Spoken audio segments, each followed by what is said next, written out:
Hey everyone, today is Friday, the 30th of October 2020. This is The Gap, episode 540. I'm Lawrie. Joab Gilroy is here, and you've been getting all the presents, Joab. Oh, I've got stuff. I've got some stuff. I certainly do. Despite it being your birthday. It was, yes. Happy I'm sitting birthday? here with nothing. You know what I got? Yeah. A t-shirt, which is what I'm wearing at the moment. Nice. Yeah. From my wife, she got me a Bill My and Ted wife. t-shirt. Are we saying that again? Can we say that? I haven't watched It's the movie back. You haven't watched it yet? No, it's too much. Oh, You know how, like, too some much. things are just too much? It's too much Like- for you. Like, you just know it's. I couldn't even get through all of This Is America. That I show mean, he did. I You're. watched one episode of it. I'm like, I I can't do live this here, anymore. Joab, and it's I too know. much for you. I know. Oh, I would be fucked. I haven't if was been anywhere in 8 months. No, let's face some harsh realities. Yeah. If I lived in America, I would have died a year ago. From I would have been drinking. Someone would have shot me. Oh, No, okay. Someone would have shot me on the street. Not in San 'Cause I would've been Francisco, like where I'm living. That's not happening. I nearly got shot in San Francisco. Apparently, You were in according to probably the fucking Tenderloin or Steve. something. No, we were in like we were in a very nice part of town. We weren't in the Tenderloin. We were in like fucking, I don't know what the fuck it's called. It was very close to that big fucking hotel, the fancy one, Right. You know. The Ritz or Four Seasons, one or the other. I don't know. Sure. And yeah, I nearly got shot because Okay. I was walking across the street, fucking throwing up the birds, and Yeah, I that's- called you can't some do dude a that. cunt, and Yeah, apparently you I can't should do have that. called. Yeah, I would definitely have been shot dead if I lived in America at this point. I'm just because I'm just, you know, grew up in the mean streets of fucking Logan City. Like, I've got no concept. I figure if I go down to Logan, Yeah. I'm invincible. Which, I mean, it might be true. So maybe I would have been shot, but I wouldn't be dead. Anyway, yeah, no, you're right. You live there, and it must. I can't even fucking imagine. But I Hey, can't watch it without. It being could like, get worse. It's still next week to go. Woo! It could still get And worse. I'm guessing it will be worse. That's my guess at this stage. It's gonna That's get a lot your worse. pessimistic prediction, is that it's going to get worse? Oh yeah, no matter who wins, it's gonna get worse. Like, I don't think he's What? going to win next week. The popularity vote, at least. He's not going to win the popular vote. But No. even if he loses, That he ain't. hasn't stopped him He's before. not going anywhere. He will Oh, yeah. fucking have a man baby cry and Oh, yeah. try and stay as long as he 100%. can. So Yep. it's gonna be fun. Yeah. Yeah. Cool. Well, happy birthday. Yeah, thank you. My my present is coming next 2 weeks from now. 2 weeks from today. 2 which is weeks. The PlayStation 5. But Yeah.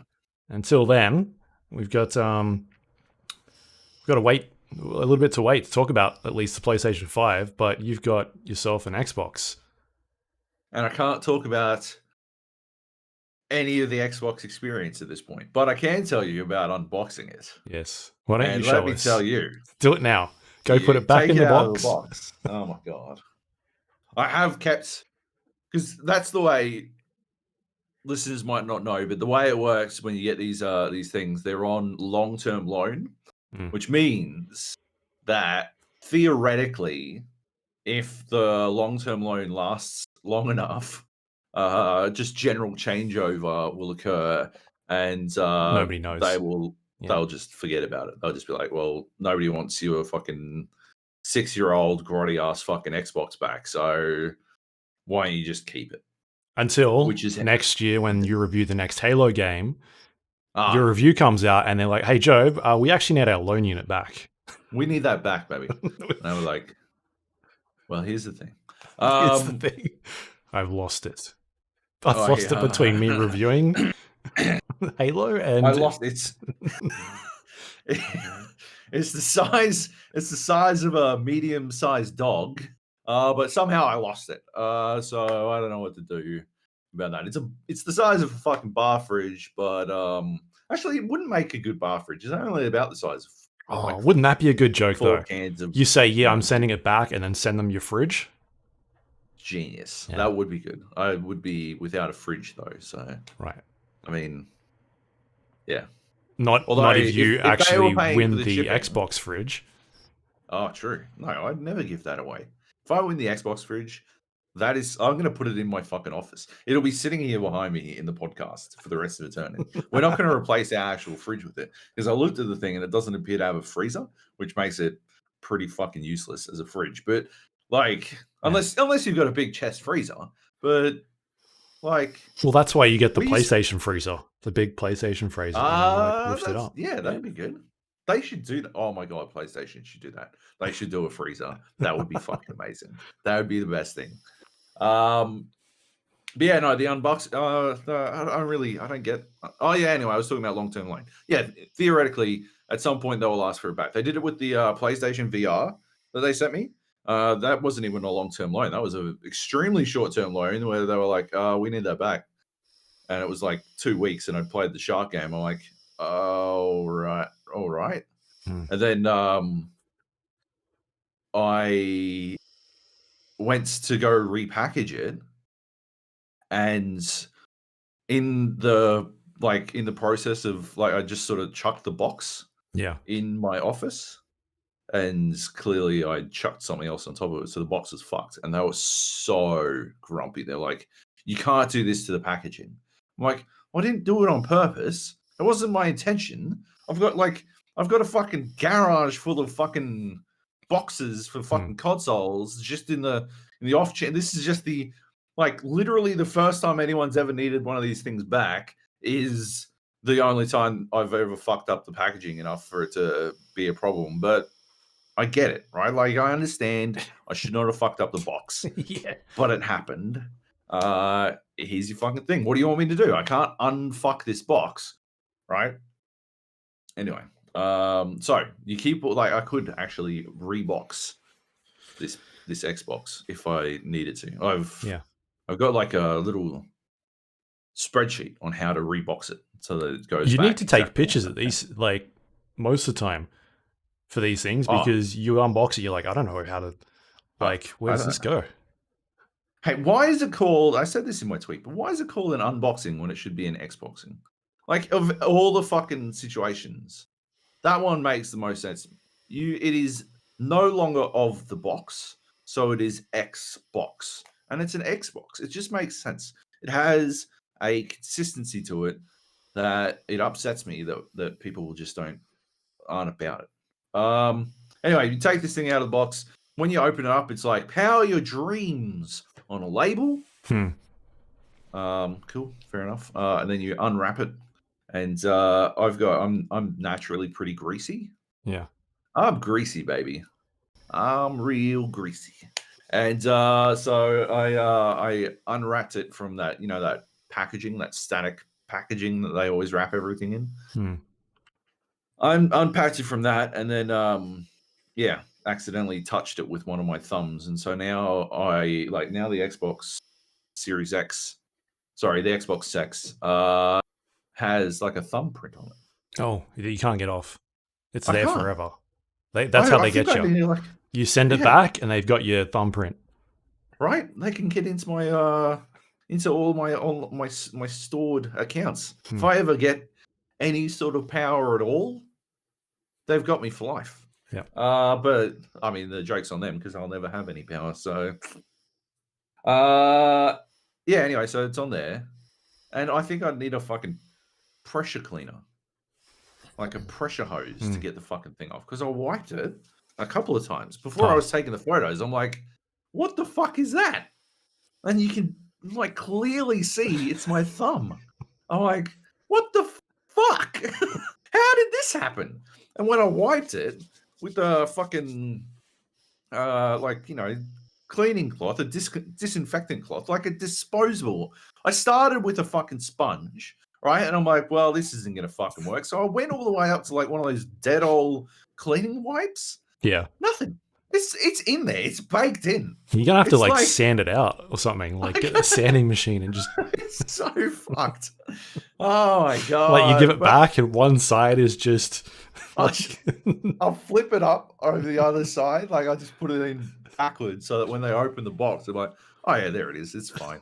And then they never realize when they flip it back over again. They're like, "Oh, what the fuck? I must have had some fucking pizza grease on my hand when I flipped this thing." And they won't they won't go all the way in and match the swirls and whirls and shit Yeah. that mean that it's uniquely my thumbprint or my twin brother's thumb. Do twins have identical twins have identical? I don't think fingerprints, so. right? No. I think they do. I No. think they do. No. I think they do. This seems like Okay. something you should know. Why would I Like, know? you should have this? done some research on this. What purpose would I have for knowing this? Why do I, as a twin, have to know everything about twins? Right? Because what if he does something that's really bad and they're like, it was you, Job. We've got your thumbprints on file.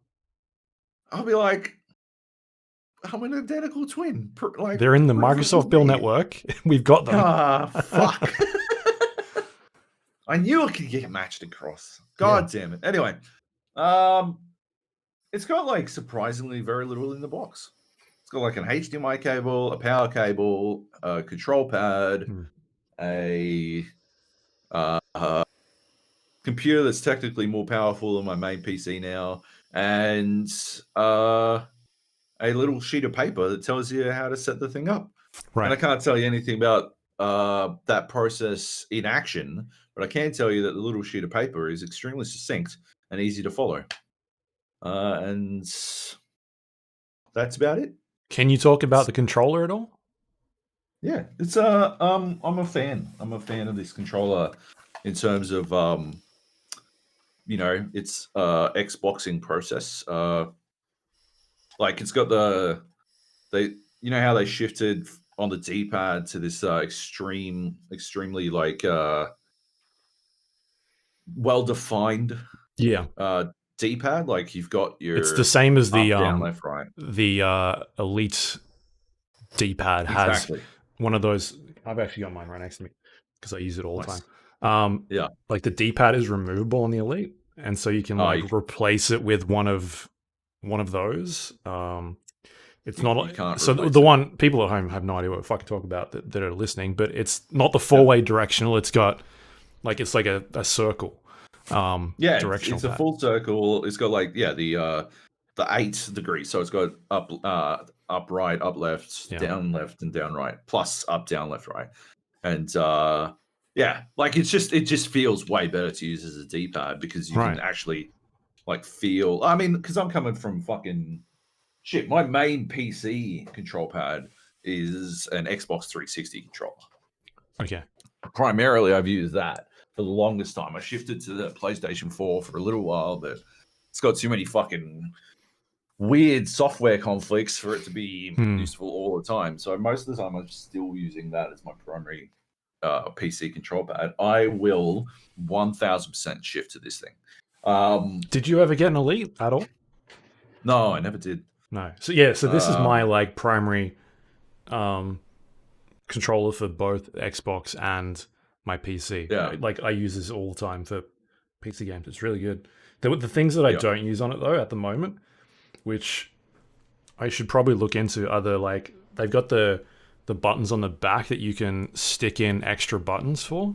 Oh yeah, yeah. And have them as like, I guess, toggles. If it was like a racing game or something, you use them as shifting gears or I don't know sort of how it works in a standard game. If it like recognizes that in an extra button, I've never done that before. I believe it does, yeah. I think the problem that I had with it was the way that I hold it for regular games. I kept pressing them in, and so that would become a bit of an issue. Grabbing or whatever.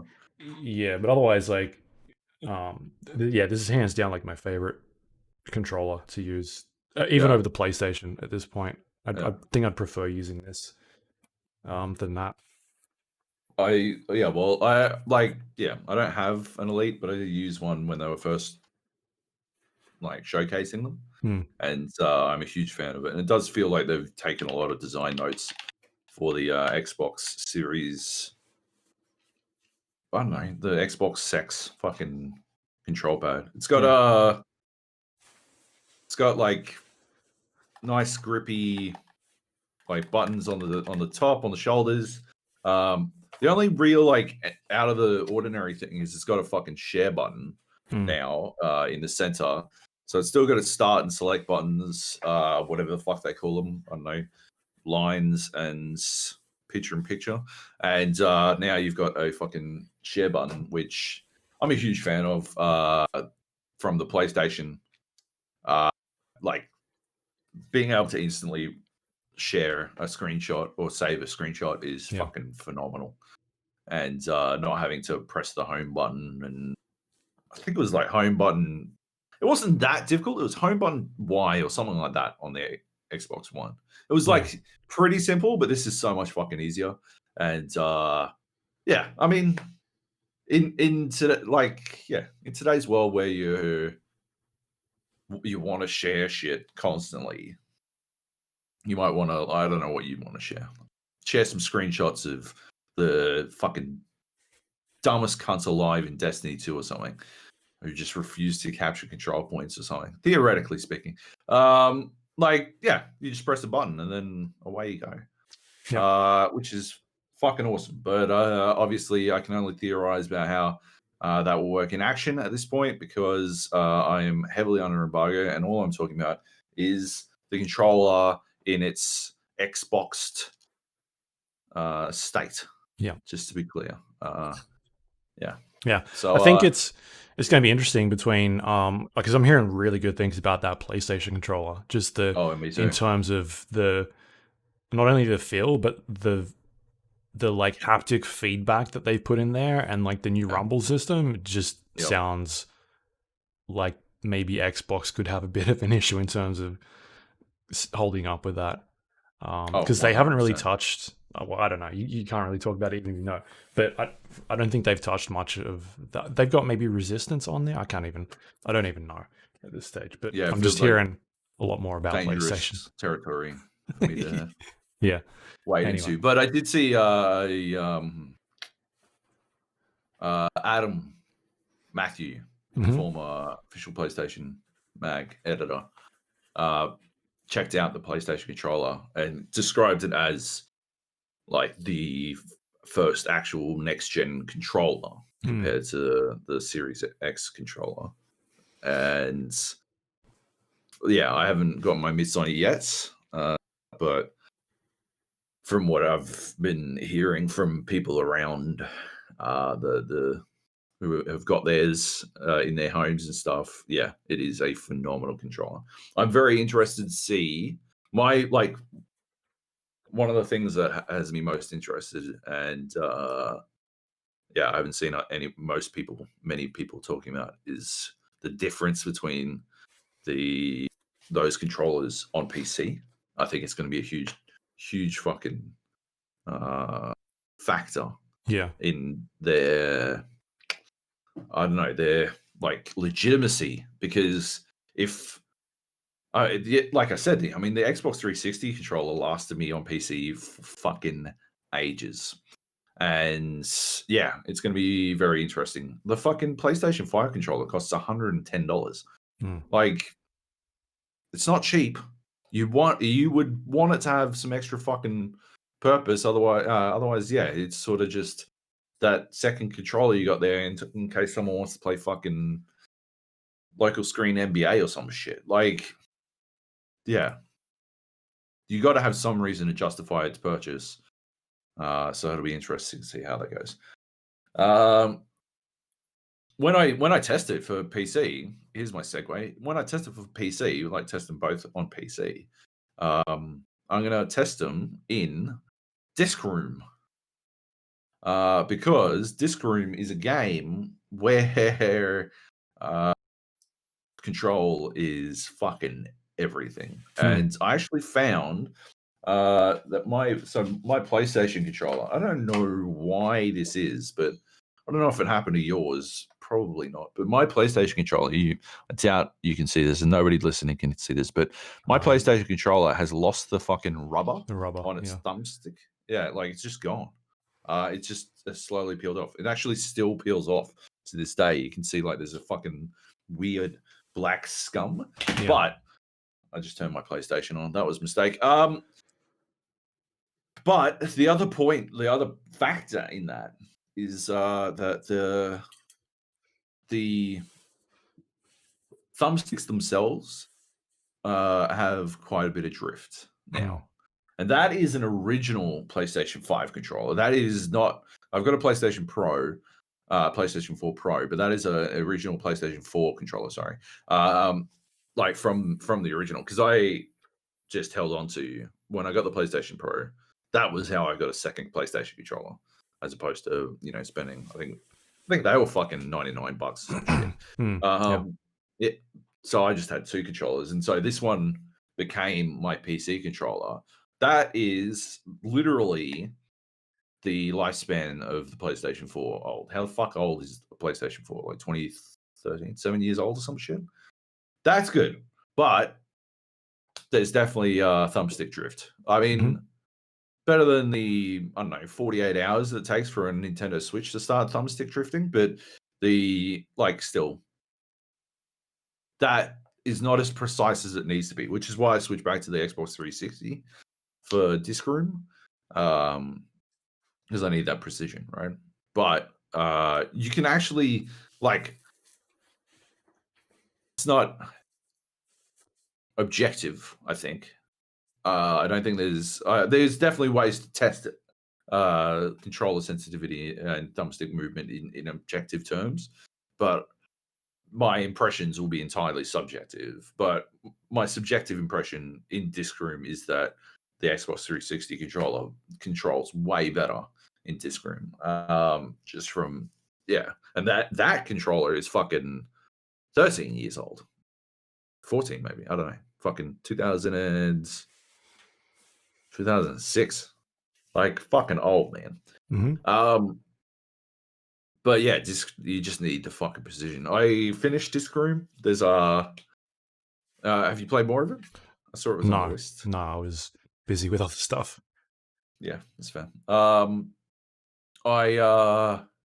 finished it. I got through that level. That was pitch black. I brute forced it, like I said I was going to. It took me, I don't know, another 18 minutes, I think it was, to do. I recorded some of that. If anyone wants to see, I think it's like 6 minutes of pressing one button over and over and over again. Because, like I said, the discs move at random. This what I like. Disc Room is the Geometry Wars pacifism dodge 'em up that I was talking about last week. Discs move at random, and your only option is to, well, not your only option, as it turns out, but it seemed like your best option is to sort of stand there and attempt to blast discs away from you as often as you can. There is a solution. I don't know if I should talk about the solution to this, the actual way to get around this room, because there is a definitive solution, and it got tweeted to me basically directly after I fucking finally finished it. Did you, without giving spoilers away, is it something you need to, like an object you need to use, sorry, an ability or something, or is it purely... It is an ability. Strategy. You need to use one of your abilities, right? In a way. Okay. I was saying last week that I wished that I could see how many times I died when I finished the game. Got to the end credits screen. Deadliest Room, Perfect Dark with 369 deaths is where I landed on it. Brody from Press Start told me his solution. I won't explain it, but I will say that last week I was talking about there's this like, we all have like I guess cognitive biases, right? Like things in our brain that tell us that we are doing the right thing or doing, like, making the right decision, right? We all in the sense that everyone is the hero of their own story, right? That lends itself to this tendency for people to inadvertently think that the decisions they make are correct. And that's why when we play like Warzone and stuff, even when we lose, I'll cap it. And while we wait for the next game and we're shit talking, I'll watch it back and wonder to myself if there's anything that we could have done better, right? And I don't know if you've noticed me do this, but sometimes I'll be like, we should have done this or something like that, right? And then we'll invariably have a discussion about whether or not we should have done that. And I'll take that information away and I'll use that to make better, hopefully use that to make better decisions next time, right? And obviously, you know, all those things. I mean, you're still bad at games. If the guys at Press started giving you advice on how to beat them, then you're still bad at games. Unbelievable. Fucking unbelievable. Anyway, so we all have, like, it might be like, you know, we have succeeded so many times with sorry, you have failed so many times at using a shield in Warzone that now you believe that shields are the problem with the strategy, not, you know, making the connection to the fact that the problem with the strategy is that you won't shoot cunts when you refuse to take a shield. We've got shields. You just need to do the shooting. Anyway, that is, you have interpreted the information in one way and use that to arrive at a conclusion, right? And it doesn't, like, whether or not your conclusion is right or wrong isn't something that is directly measurable based on, like, the absence of more information, right? Like, if you were to make that conclusion and then never play Warzone again, then you couldn't say whether it was objectively correct or incorrect. All you would have to go on is your conclusion based on the information you have at hand, right? Yeah. If you never, by forcing you to play with shields and realize the error of your ways, you have come around to the fact that shields rule. And I've come around to the fact that you guys are playing shields wrong, and now when we run it, we don't have like fucking everybody running shields and sticks. It's like a mixture of shields and sticks and guns and something. Whereas before it was just shields like fucking and sticks is melees. Is for memes, okay? Shields and sticks was the stitch up, okay? But shields and guns 100% works. And we were always saying that if you weren't gonna, like, we needed you to not run guns, not run a shield, because we needed you to be shooting. You just refused to shoot for some reason. Anyway, let's not rehash. I'm on some shit, okay? Just don't fucking get me fucking sidetracked for once in my life. Let me fucking go all the way to my destination. Fuck, I'm like, my tendency to fucking go wildly off course on shit is like raging out of control right now. I'm trying so hard to fight it. So just fucking, are you helping or hurting? Helping or hurting? Anyway, so without more information, so what I was talking about last week with Disc Room was that based on all the, like, it is a game where you use the information you have at hand to make informed choices about how you go about things. And my problem with Perfect Dark was that you couldn't get more information. That ultimately your, like, the absence of information led to a situation where the only viable choice was to lean into the RNG and brute force your way through it.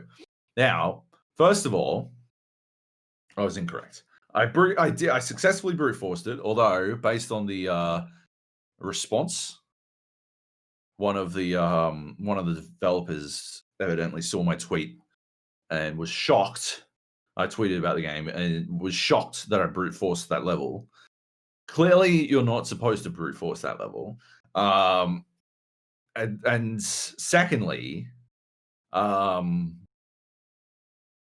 my interpretation of the information I had at hand was faulty. And I think that's like really interesting, right? I think it's really interesting from a I guess, a broader sense, because I don't think we have I don't think it's natural for people to look at their own decision making and realize how it's faulty. I think it's easy to see where you made the wrong decisions, but that's not questioning. Like, questioning your decisions isn't questioning your decision making. Like there's a difference between your decisions and your decision making, and I think there is something pretty I don't know, uncommon about deliberately interpreting your decision making as incorrect, which is obviously what I did.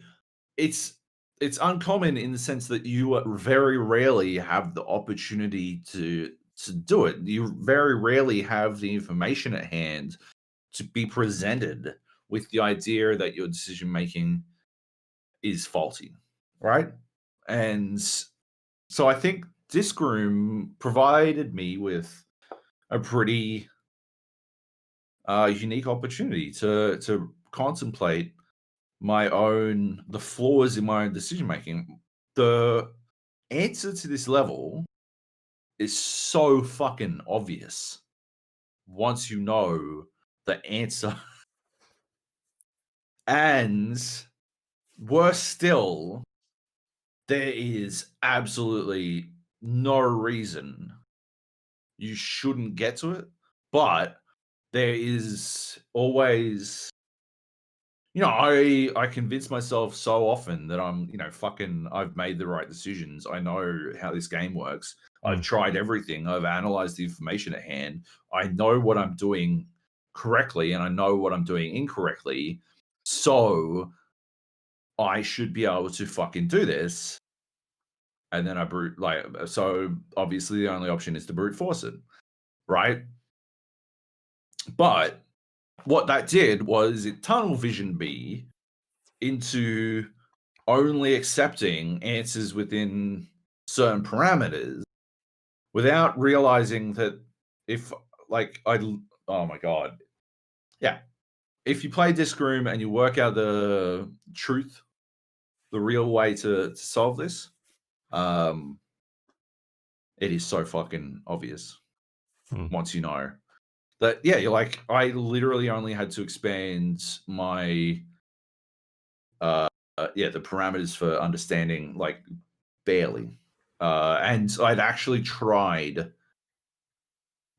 very similar solutions with no success, which I think further led to my demise. Trying the wrong thing in what appears to be the correct way is, I think, a very common way for people to make repeated mistakes. But yeah, anyway, I just thought it wound up being very interesting in the sense that it's a look into my own flaws as a person, which is good. So I'm grateful for that. Thanks, Disc Room. When you finish it. When you beat the final boss, it unlocks hard mode. Okay. Which is a bit of a fucking gag because I already thought it was extremely hard, but it gets harder. Oh boy, it gets harder. So yeah, so that's pretty good. You can play hard mode. I worked out. It's just it's a very clever abstract puzzle game hidden underneath what is otherwise a compelling dexterity-based dodge 'em up, which I think is cool. I think they did a good job. Yeah. Right. Anyway, Disc Room. Yeah, I haven't gone back to it. I was busy with some work, so I haven't had a chance to checking it out. But I did get a chance to check out a few other things. Dead by Daylight, I'm still playing that, and there is a Halloween event happening right now, basically. It's running for a couple of weeks, I think. They got a bunch of items in the game where you can like use them, and it will make one of the hooks as a killer worth more blood points, and also one of the generators worth more objective points for the survivors as well to complete. So they're doing that. There's also a daily login reward. I think it's like 50,000. Oh, it could be 20,000. Anyway, it's between 20 and 50,000 blood points to upgrade your character. And yeah, and everything's on sale at this stage. Apart from maybe like the last sort of chapter, but the rest of it is on sale. So I think it's up to 50% off for characters that you want, or any kills that you want. So if people want to go check out Dead by Daylight, you can go do that. It's a asymmetrical horror game where people play as there's 4 survivors, 1 killer. Survivors need to complete the objectives, which are unlocking all the or repairing all the generators. 5 in the map that they need to repair. Once they do that, the exit gates open and they have to escape the map. While this is all happening, there is a killer on the loose who is in a first-person perspective. The survivors are in a third person, and the killer needs to go and stop the survivors from completing objectives. We talked about it a bunch on this show before. Very good game. Yeah. To note, your review is now on the store page for Dead by Daylight on the very top. They've updated the... I'm not there. I don't know why.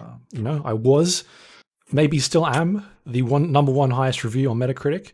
I guess we're tied at this stage, but they didn't, for whatever reason, think my review was worth it. But I noticed it when I was going to go, because I went and bought some stuff during the sale, because I hadn't really bought anything in that game for a while.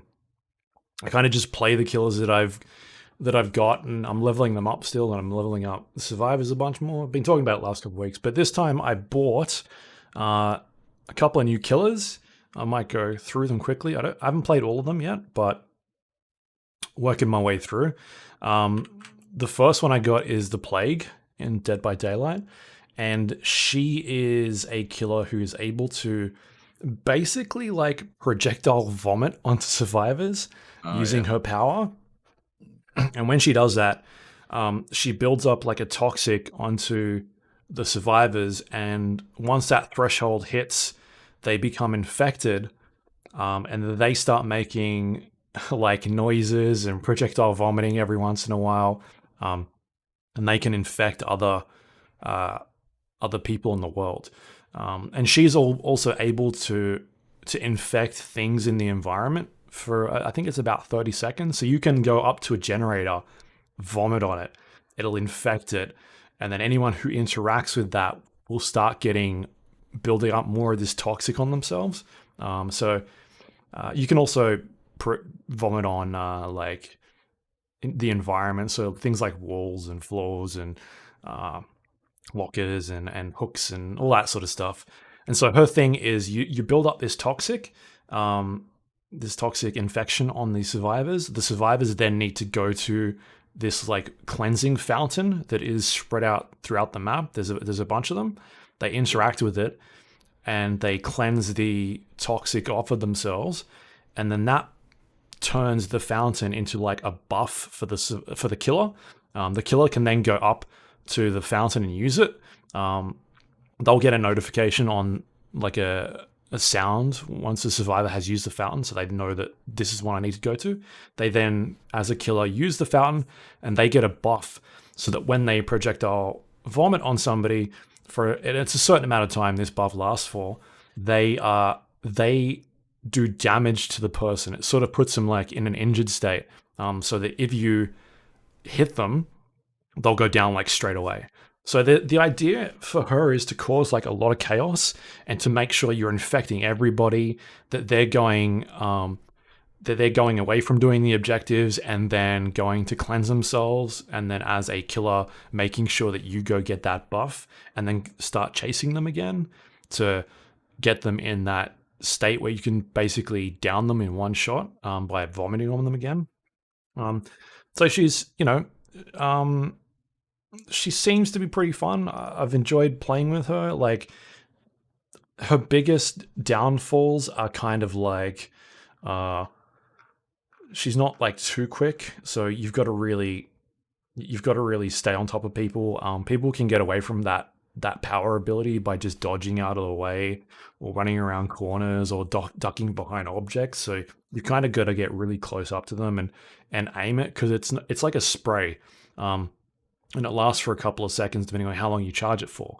And so while they're dodging, you've kind of got to aim as well. And it's not like you hit them and then that's it, like they're infected. You got to build it up, and it takes a couple of seconds worth of hitting them constantly before they get infected. So if you miss, you kind of just wasted a bit of that time. But yeah, once you get it going, she's a cool killer to play. That's kind of why I picked her up, because she seemed, just by reading the text, like the things that it says about her seemed pretty interesting. So that's why I ended up picking her up. She's also got some cool like perks as well. The one that I'm using the most at the moment is called Corrupt Intervention, which blocks 3 of the furthest generators away from you. So at the start of the match, it's about 100. It's about a minute something, 2 minutes. I think it's 2 minutes. And so that kind of, her being this killer who is like, you need to kind of spread everybody out and make sure the infections are going like kind of straight away. It sort of slows that early period of the game down a bit to make sure that like you're getting those buffs ready and that sort of thing. So that's pretty good.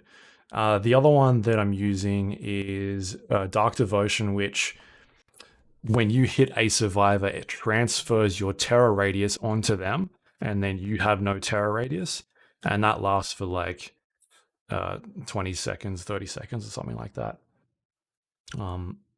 That's pretty much the two that I'm using. There's a third one. I don't think it's very good. I think it's one where you hit a survivor or something, and anyone that's near them also screams out in pain. I think that was the one, right. But yep. I'm not running it right now, so it's not really. But yeah, I'm digging it. Like, I'm a level 9 rank killer at this stage. I'm sort of grinding my way back up, and even as a like, what you were rank 9 last week? Was I? Yep. Oh, maybe it's level 8. Shit. I guess you're shit. Could be that. I guess you're shit. Yeah. With, I forgot what I was going to say, with even with like the one perk, or because you start off with like one perk and then you get to level 5 and you've got 2 and then level 3. Even with that one up against like level 9 to 1 survivors, depending on how late it is I'm playing, yeah, she seems pretty viable at at this stage. The other one that I picked up is the Scream Ghostface Killer. I have not played as him yet, but his basic thing is he has like this stalk ability. He can go behind cover within the environment and like peek out and then build up like a stalk, and then it activates the power and you can sort of like target somebody and I think it'll one-shot them if you build it up enough. I haven't really looked into it as much. I'm playing against him. I think that's how it works. Yeah, I've never played as him, but that seems to be how it works with him. So yeah, I bought that one. I think I might have bought the clown. I can't remember. Just because I can't. Yeah, I can't actually remember. Anyway, the other one that I've been playing as, which is pretty cool. He's the Death Slinger. He's kind of like the cowboy looking dude with he's got a gun that shoots out like a spear that you can hook onto people, and he starts reeling them in. And then the way that the survivors get away from this guy is they have to sort of block the chain that's on this spear in between things in the environment. And that kind of builds up this meter on the bottom. And if the meter builds up, then the killer gets stunned for a couple of seconds. And so, yeah, he's got this gun. He shoots it out like a spear. You hit somebody. If you miss, you have to reload it. And so that's the thing. He's not, I don't think he's as quick as some of the other survivors. At least that's what it seems to be, because I get fucking... His kind of thing is your loop. You find loop spots, and areas that are near walls and moving around corners, and try and make sure that you don't give him enough time to get that spear off. Because if he gets that shot off and there's nothing around you to sort of break the chain, then he'll hit you. And when he does hit you, it puts you in a state where you've got to try and heal yourself after a certain amount of time. Otherwise, you'll end up sort of going down. So there's, his thing is basically, even though he can reel you in and hit you, if you miss, you've got a stun on there. And also he's pretty slow. So you've got to kind of rely on this ability to be able to do anything good with it. My point is, if you put a gun in Dead by Daylight, I'm just going to fucking destroy everybody, because that is what has been happening. It's disgusting. Yep. There's maybe one level that I'm up that I haven't played yet where I'm like, that's going to be a problem. And it's the Stranger Things facility, the facility out of the Stranger Things. And that is very much like corridors. It's like an indoor building with 2 levels. There's not a lot of open spaces. That's the one level where I'm like, that'd give me problems. But most of the other ones that I've played, it's been disgusting. Like the first game that I played, I think I got everybody down, and there was 4 generators still going. It was terrible. But they basically give you a gun. There's no it's not fair if you give me a gun in a game like that, because I'm very good at shooters. It's also tough. It's also tough because it's quite different to how the rest of the game plays. Yeah. And so, like, it's a large departure from the nature of Dead by Daylight usual encounters with the killer, where, they have to be pretty, like, even Pyramid Head can only be like 5 to 10 meters away. But this dude fucking blaps cunts from fucking ages away. And so, like, anytime you're out in the open, it's Snipe City. Yeah. Which I think is just, a lot of players are used to being able to, like, oh yeah, you see the killer off in the distance, you're like, it doesn't fucking matter, I'll just do some shit. But yeah, if he's got line of sight on you, you are eating it. It doesn't matter if he doesn't actually get you. He's got such good, like, pursue as well. Like, he forces you to take some time to, like, stop and heal, so that you literally, it requires a lot of teamwork, I think, to deal with him. And even then, it's fucking tough. Remember when we were playing all the way, when I did my review, we were playing together, we kept coming again. He's extremely difficult to deal with lag. Like, I was getting fucking clapped while I was already around corners, and you're just like, I don't know what I'm supposed to do with this one. But yeah, he's tricky. Yeah, but I dig him. He seems to be a lot of fun to play. So I'm having a good time with him. He's got a couple of abilities. The one that I'm using at the moment is Dead Man Switch, where if you hook a survivor, it's all the generators that are being worked on at that moment by a survivor, they need to keep working on it. If they stop working on it, it blocks it using that weird thing that it does. It blocks them for a certain amount of time, depending on what level Dead Man Switch you've got. And then it shows you on the generator which ones are blocked, so you know where, like, oh, that one's gone white. Someone was over there. I'm going in that direction. So that's the one I'm running at the moment. The other one he's got, which I'm like, it might be interesting to use on some of the other killers, but it's called Hex Retribution, and whenever somebody cleanses a dull hex, it puts them in the oblivious state for a certain amount of time. It's like 30 or 40 seconds. And then also, if they cleanse a normal hex token, one that's actually got a power attached to it, it means that they you can see them for like 10 seconds. So it's a long time, especially if you're running like a nurse build or something like that, where you're running like 2 or 3 hexes and you chuck that one in there, like that's that one's pretty good. But I don't think it's too useful on him, at least at that stage. So what hex? Does he have hex perks? No, just that one. Why would he care then?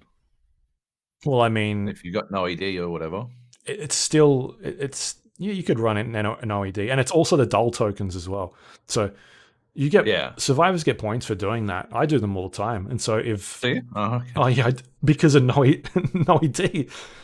Yeah. Because the way that one works now is if there's a dull token on the map, hex transfers to that, and you've got one-shot kills. And I'm like, I don't want any of that. So if I see one, I always cleanse it.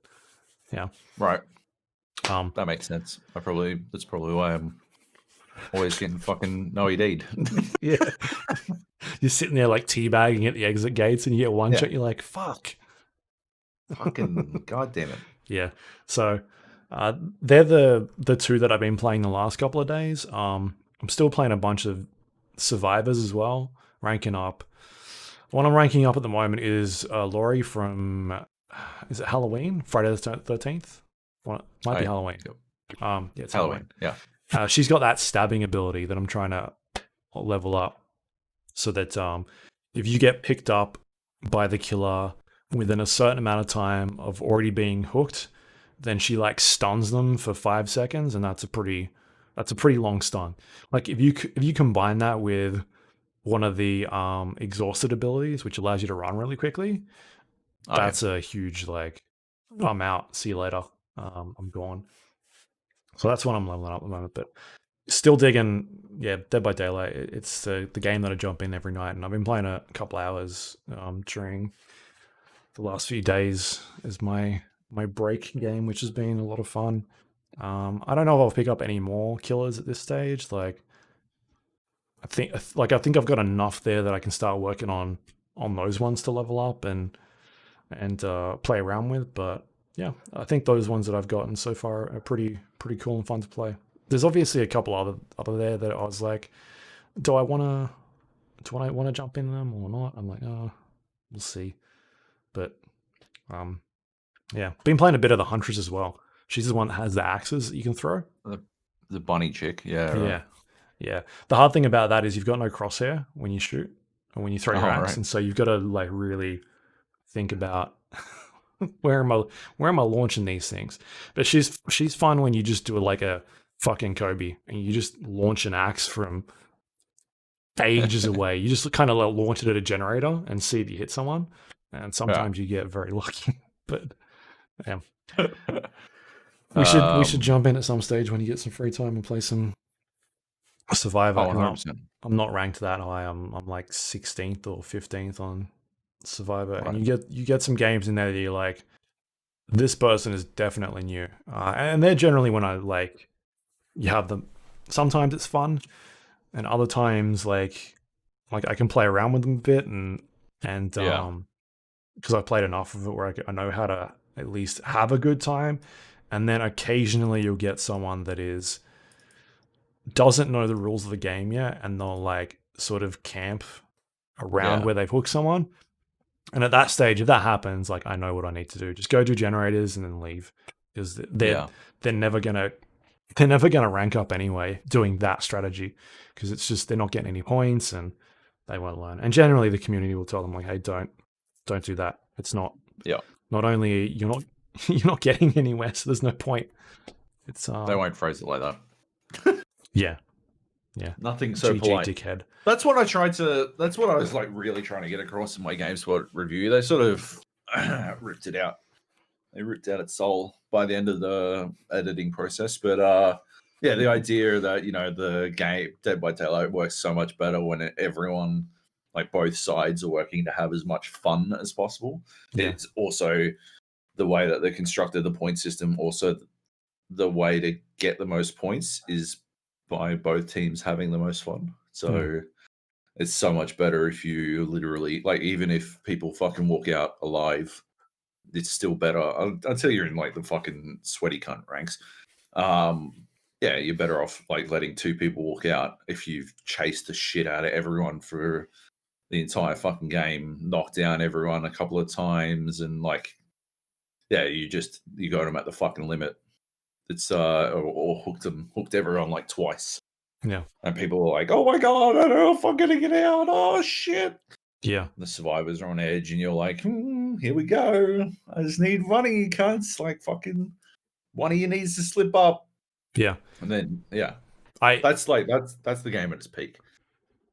I had a game like that last night where I wasn't doing badly. I was just like, I was very much switching between a lot of the survivors. Like I'd hook one and then they get rescued and I'd hook another. I mean, basically you got to the end of the map and all 4 generators are done. I hadn't killed anybody. But the 2 guys, there was one guy I was chasing who was kind of just like looping me in an area because I caught him at the exit, one of the exit gates, and the other one had just been opened. And so I downed them, hooked them at the exit gate, and one of the other players was like standing directly behind me, and I just hit him and he went straight down. And I was like, right. Because he had I think it was the vomit stuff on him. Oh, yeah. Okay. And so there was another hook, like literally right next to the exit gate. Both hooks are pretty close. It was basically like exit gate in the middle, hook and hook on each side. So I hooked him. I'm like, I'm just gonna stand here. Like I don't care at this point. Like at any other game, I would go and look for the survivors, but the door is open. Like I heard it go, and so there's no point for me leaving because if I leave, I lose two survivors, and then the exit gate is right literally there. So I just stood there. Yeah, they'll get out. Yeah, they weren't salty or anything. Like they knew they fucked up. Like they shouldn't have been there. So those types of games where they're like, yeah, I screwed up. I shouldn't have done that. That's not my fault for camping the fucking hooks where there's an exit gate. It's like, that's your mistake, not mine. It's not like I stood in a corner the entire match. If I was in a corner somewhere and I'd hooked one of them and then I'd hooked the other one and the 2 exit gates are on the other side, I'd leave. I'd go to the exit gate, like, and give them a chance to get out. But at that stage, I'm like, I'm not leaving. This just doesn't make any sense to me. So, like my personal position on that is that if you've got 3 objectives, right, like it's not camping if you're moving between 3 objectives. That's my position on it. And so if they have accidentally left the last 3 generators sitting next to each other, or 2 of them are hooked next to the fucking exit gate, or like something like that, or 3 of them were hooked in the fucking basement, it's not camping. That is literally 3 objectives that you are fucking running about. I'm not going to fucking sit in the fucking basement, right? But like, I'm not going to fucking leave it either because I know they're fucking going. Like the 4th person is either doing fucking generators and they're done and they can do it alone, or they're going to go into the fucking basement and I will fucking wrap this shit up. But that's like, at that point, they shouldn't have been in the fucking basement, right? Like, how did you catch 3 people in the fucking basement if they weren't already in the basement? Nobody's fucking walking 3 people down there unless they're all over it in the first place. So yeah, no, I 100% agree. I don't think you. Yeah, I like that. I like that they weren't salty about it as well. Like there has to be an element of accepting your own failures in Dead by Daylight, because otherwise, like there's no success without failure, right? And you can't have the extreme highs of the narrow escape if you never have the extreme lows of the bitter goof, the fucked up mistake, so yeah, it's good to know that, because you do get a lot of salty cunts. I haven't had any since I started playing again, I don't think. Oh, really? Cool. Yeah, which is good. Like no shade thrown at me or like, why did you do that or anything like that. Generally it's GG's, and then sometimes they'll talk amongst themselves, whatever. I'm like, oh, we should have done this or that sort of thing. But yeah, for me, it's when I'm a survivor and I'm playing in that rank 17, 16 and working my way up. That's when I'm getting a bit frustrated, being like, why did you unhook me? Like the killer was literally right next to us. And then, because when I play, if I'm a killer and somebody unhooks somebody, I don't go for the person who was on the hook. I go for the person that unhooked them. Because the person who was on the hook has that. Don't they've got that perk that makes them invincible for a little bit, right? I think that's only. I think that's a skill someone has. I don't know. Maybe you're right. I can't. I need to look in into my that. experience. In my experience, I don't I don't hit the person who just got off the fucking hook. Well, neither do I. So I don't actually know about that. Away invincible. I know that perk is there, but I don't actually know because I don't do it. So you could be right. Anyway, that's Dead by Daylight. It's out on pretty much everything. It's on sale right now. If you want to go check it out, you can pick up a bunch of killers for pretty cheap, and I think they've even got a pack going at the moment where you can just kind of buy the pack and it'll unlock a bunch of killers and survivors and that sort of thing. And it's got a very strong community as well because it's crossplay, and so there's generally people playing all the time. Like I never struggle to get games going, which is good. We should definitely play. Yep. Should we talk about what are you eating? Huh? What are you eating? What? Just some snacks. Is that all right? What snacks? What are you eating? I just want to know. Just some snacks. Is that cool with you? What is it? Just tell me what it is. Why are you being fucking evasive? It didn't matter before. It was just a general. Oh my fucking god, he's eating Skittles. You are kidding. Where are the fucking spaghetti Skittles? Where's the spaghetti Skittles, Luke?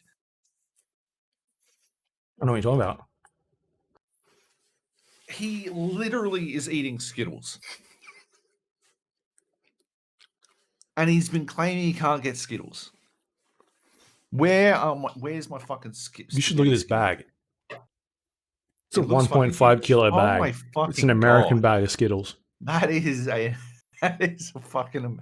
Do they only sell that at Halloween, or is that like the kids' size at Halloween? And like, no, that's just a normal bag. Like bust out the 45 kilo bag for Halloween or some shit. That's the problem when I order stuff on Amazon. I'm like, I don't know how big that is. Like, what the fuck is 54 ounces? All right, I'll just. It's $6, and I'm like, cool, I'll order that. And it shows I'm like, that's a big bag. That is a lot of Skittles. What am I going to do with all those Skittles? Make some spaghetti is what you're going to do. We already talked about this. Fuck off, we did. Fucking hell. Yeah. Yeah, it's Halloween, so we're talking about ghost games. Horror. I've never taken part in Halloween as a kid. Never went trick-or-treating. My parents were convinced that they were going to be razor blades in apples or some shit. So, fucking hell. Yeah. Your parents were on top of that trend, weren't they? With the whole needles in fucking strawberry sticks. Exactly. Yeah. They're all over it. Like, oh, all right. Like, that's two indignities. First of all, I get an apple for Halloween. I thought it was supposed to be fucking candies. And second of all, a razor blade. Well, that sucks. I mean, I don't know who's like fucking biting in so gung ho into an apple that they can't like recognize that they might be biting into a razor blade. But that's why you cut your fruit up. That is why you cut your fruit up. Anyway, Phasmophobia. I didn't like this game, but I think it might have been we may have goofed. We may have goofed on this one, eh? So it's a first-person horror game where you're a ghost hunter in the like History Channel sense of the term. Not in the Ghostbusters sense of the term, but in the reality TV sense where you go into fucking houses and you find evidence of ghosts, and that's about it. And it's multiplayer, it's VR, it's crossplay between VR and regular, and it's in early access. It's in early access, and I don't get it at all. I do not get the appeal. I mean, yeah. So I think the clue, right, that we might have been fucking up. So we played this. It was you, me, and Nate, and you and I were playing in VR. I was playing in teleport mode because I didn't want to vomit, and Nate was playing in regular mode, I guess. And Mouse and keyboard, yeah. Mouse and keyboard, yes. And yeah, I mean, apart from the fact that it took us fucking ages to actually get into a game together, and we skipped the tutorial, which may have been a mistake, but you skipped the tutorial. I was doing it, and you were like, "Oh, we don't need it. We don't need it." I didn't say you don't need it. Hey, it wasn't working for me, and all I said was you didn't have to do it. All I said was you can escape, and it won't make you do the tutorial again. And you were like, "Oh, well, that's good enough for me. I'm out." So we went into this house. I think we may have like ramped up the difficulty a bit quick as well. I don't know. I don't think we were supposed to be fighting some killer ghosts from the outset. I think it was like, I think you're supposed to sort of build your way up from like peaceful ghosts all the way up to like axe murderer ghosts, and we started off by skipping the tutorial and then we went straight to Dark Souls mode. Yeah, exactly. So yeah, challenging, I suppose. But yeah, we just sort of like fucking went into this house. We were goofing about. We clearly didn't take enough resources. We had one torch between the three of us. Oh no, we had one regular torch and one blacklight torch. Yeah. To see all of Luke's spooge everywhere. Yeah. And I didn't have a torch. We used up 3 of the fucking. We were supposed to take a photo of this ghost, but we used up 3 of the shots on the camera, like before we even left the van. You know, you only have 5. You can only use it we're just 5 taking times. photos and shit. Yeah. And then we got halfway through them. We're like, oh, there's a counter on this thing. I only think we've got 3 left. Yeah. We were like taking selfies in VR and things. Yeah. We may have fucked up. And I think there was an EMF reader in the van that we took.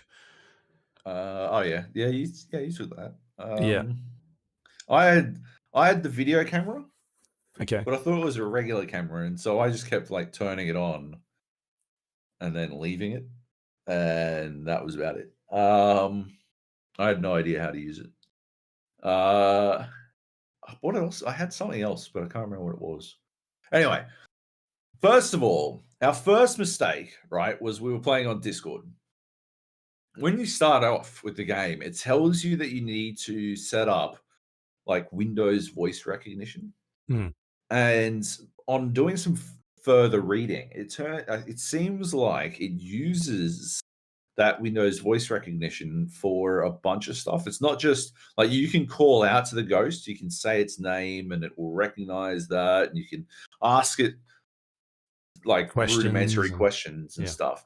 But upon further reading, it seems like it might actually read like broadly read tone and stuff. Yeah. And it might use that tone to ramp up read the mood of the room and then ramp things up a bit. And, like if we're yelling at each other. Yeah. It might that's when it starts to be a bit scarier and stuff. And but we were entirely on Discord, and I think it's only reading when you're inputting via the walkie-talkie. Right. Because when I was in the options and I went test audio, whatever, you just kind of click the button, it says read this, and then you read it, and it came up and said it's working. So that I just kind of assumed that it's working. Yeah. That's what I thought as well. But no, I think it's only transmitting when you're transmitting or something. I don't know. Yeah. That's what I got based on my reading. And so yeah, I think we missed a couple of tricks. We did not. Dear listener, we did not give Phasmophobia the best run for our money. Yeah. In that we skipped the tutorial. Yes. It didn't help that Nate didn't look at any of the buttons and didn't know how to interact with anything at all. No, that is true. That was yeah. That was worse than I guess at least in VR it was semi-intuitive. Why would they put a basketball and a basketball hoop in a game where you can't throw anything? That's pretty weird. You can't throw for shit in that game. It's odd. I was dunking all over your ass though. Like I But had you were cheating. you fucking as a basketball game. I had you fucking slapped. Somehow it's a better basketball game than it is a ghost hunting game. But you're kind of given like objectives to do, and I think the main one is to sort of like identify what type of ghost it is, and you do that by taking all of these tools and gadgets that you've got with you. And so you've got this book, and then because we never got to this point really, but you start collecting evidence, and then you put it in the book, like, oh, I collected that this room is cold. Or like the EMF reader went off in this room, or interacted with this thing, and that's how you identify what type of ghost it is. But I think the one that we had was like, take a picture of dirty water, and so we were just hanging in the kitchen, just taking fucking photos and being like, "Is this dirty water? Like, I can't really see in this sink. Someone bring the flashlight over." And like holding the torch above the sink and being like, "Is that dirty water? I don't know." And it's like, "Oh well, I don't know. We'll kind of see what happens." And I guess at that stage, when we were all in the kitchen, that's when things started to de-escalate very quickly, or escalate very quickly. Yeah. Who died first again? Me. I died first somehow. Yeah. You just. What was weird about it, right, was you guys saw the ghost. I didn't see the ghost until it killed Nate. You guys saw the ghost way before me. I was just sort of standing around doing fucking, I don't know, right? Like trying to work out how to get this fucking camera to take a photo. I'm like, well, we could take a photo if I could just get this thing to take fucking photos. It's a video camera. It's never going to take photos, apparently. Anyway, so I'm just farting about this. And you guys are like, oh, there's a ghost. I legitimately thought you guys were fucking with me. Like 100% thought you guys were fucking with me. And then, because I'd gone upstairs, right? And I was like, blah, blah, blah. I found some keys or some shit. And then, you guys are like, oh, it's a ghost. Oh, yeah, right. And then, like, oh, I'm dead. Oh, no, I'm dead. I'm like, fucking whatever. There's no way. Like, this is the first level of the game. You didn't die to a fucking ghost. And then I come downstairs, and there's your corpse, like, sprawled across the fucking kitchen. I'm like, what is going on? And Nate's got like a knife in his hand, and he's standing over my body. Like, I don't fucking what's happened in here. It was pretty odd, but yeah, I was very confused. Eventually, Nate died, and then I got attacked by a ghost, and I fucking stabbed it. As far as I could tell, I stabbed that ghost, and it left me alone because it came for me, right? It played on the piano, and then it came at me, and I just like fucking waggled my fucking knife at it, and it just disappeared, and it never came back again. We played for like another 10 minutes after that of me trying to work out how the fuck to do anything, and it never came back. Yeah. I killed a ghost. Like, it's a game where you're just supposed to hunt ghosts, but I fucking vanquished that shit. Ghost killer. Yeah, fuck yeah. Right. Yeah. And when you die, you go into like, I guess you're a ghost or something, but like Nate and I could walk around, and it sort of like turns you into this, like the entire room into this visual style that's very bright and white lights, and you can see a lot further and that sort of thing. So we could see you, and you couldn't see us, but I could see Nate. So the two dead people could see each other. And so we were just kind of walking around, throwing things at your face and touching you and that sort of thing. But for whatever reason, I couldn't walk through doors that were shut, but Nate could. And I couldn't see doors that were shut. They just looked open to me. So I would walk to something in VR and be like, oh, I can't go through this. So I'd ask you to open the door for me. And then it's like, oh, I can walk through this. Meanwhile, Nate is like walking in and out of the room being like, I can walk through it fine. There's nothing wrong here. So that was a bit janky. But yeah, it is in early access. I feel like that's the type of game where we need to play with somebody that knows what they're doing in order to guide us, be like, hey, you need to do this and you need to do that. Because we could just do the tutorial. Yeah. We could. Give that a try. Yeah. if I were to play it again, and I do want to play it again, but if I were to play it again, I would not play in VR, I think. Because it didn't make me feel very good. I'd stop playing. I think there's not enough visual fidelity. And so by the time at the end of our session, I was just feeling quite nauseous. Yeah, there's something about it in VR because even I was sitting down at first, and that didn't really work because it made me smaller. Yeah. There's no setting in the game that's like, hey, you can play this sitting, and so like it'll adjust for you. So I was playing sitting, and my height was all over the place. So I switched to standing, like locomotion, which means that you're pressing forward on the stick and you'll move forward, whereas you were playing with teleport, where you press forward and it teleports you to a spot. People sort of, I guess, adjust differently to depending on movement in those types of VR games. But even for me, in that locomotion was still a bit like, oh, this feels strange. Like something's not. I don't know if it's as sharp as like as quick as it's supposed to be or what's going on, but even to me it felt a bit like I might fall over at some stage because it's not it ain't feeling that great. So yeah, there's something going on there, but again, like early access game, they might change it might get better. But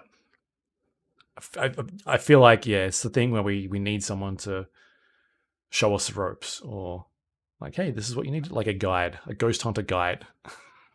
Someone just because there is a tendency for you, me and Nate, to goof about a fuck ton when we're hanging out together, and so someone to keep us on fucking track might be helpful. Yep. And doing the tutorial. But yeah. Cool. Yep. Anything else to say about that?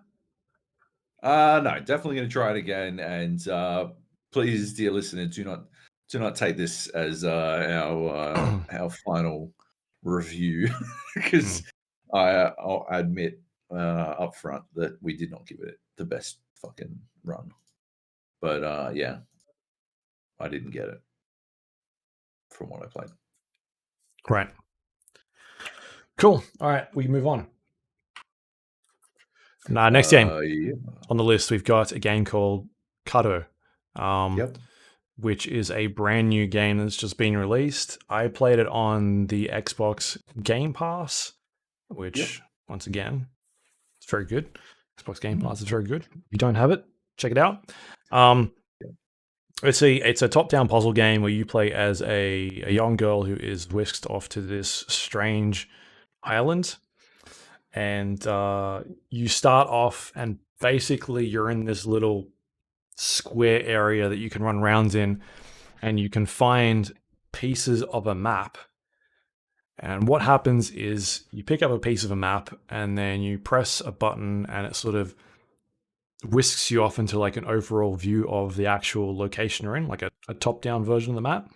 And you can take the map piece that you've got, and you can place it down somewhere in like around where you are, like a little it's like a puzzle game where you just put pieces down, and the actual map piece could be something like an area of grass, and so you put that down next to where you're sitting, and then you can zoom back into you as a little girl, and you walk around into that next area that you've placed down, and then you can explore that location, and then you might find another piece of the map there, and you'll pick that up, and that's got like some water and a forest, and then you can put that like down in an area where it sort of makes sense. And so the idea is you sort of picking up these map pieces and placing them on the ground, but they need to connect and join in the correct way. Like you can't just put a piece of grass like next to a bunch of water, because there's no water on that other map piece. It needs to join in a way that makes sense for the map to play out. And so you start building out this map, and for instance, at the start, you'll find like a hut, and you start exploring, and you find a guy to the east of the hut, and he's like, oh, my house is to the west of that other hut. Like, can you help me get there?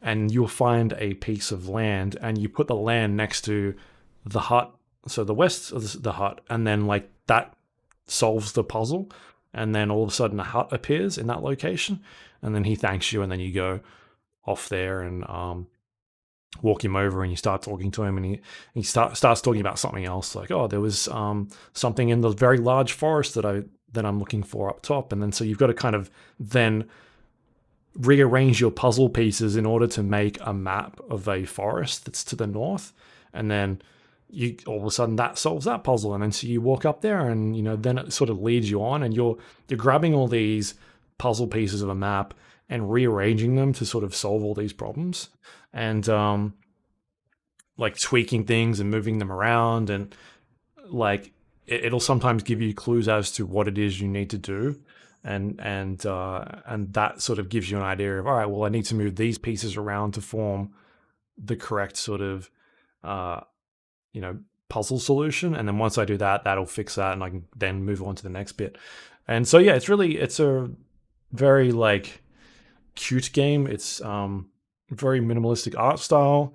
It's not really like, it's not a game where you're going around hunting or killing things. You're kind of just solving puzzles and moving from one area to the next.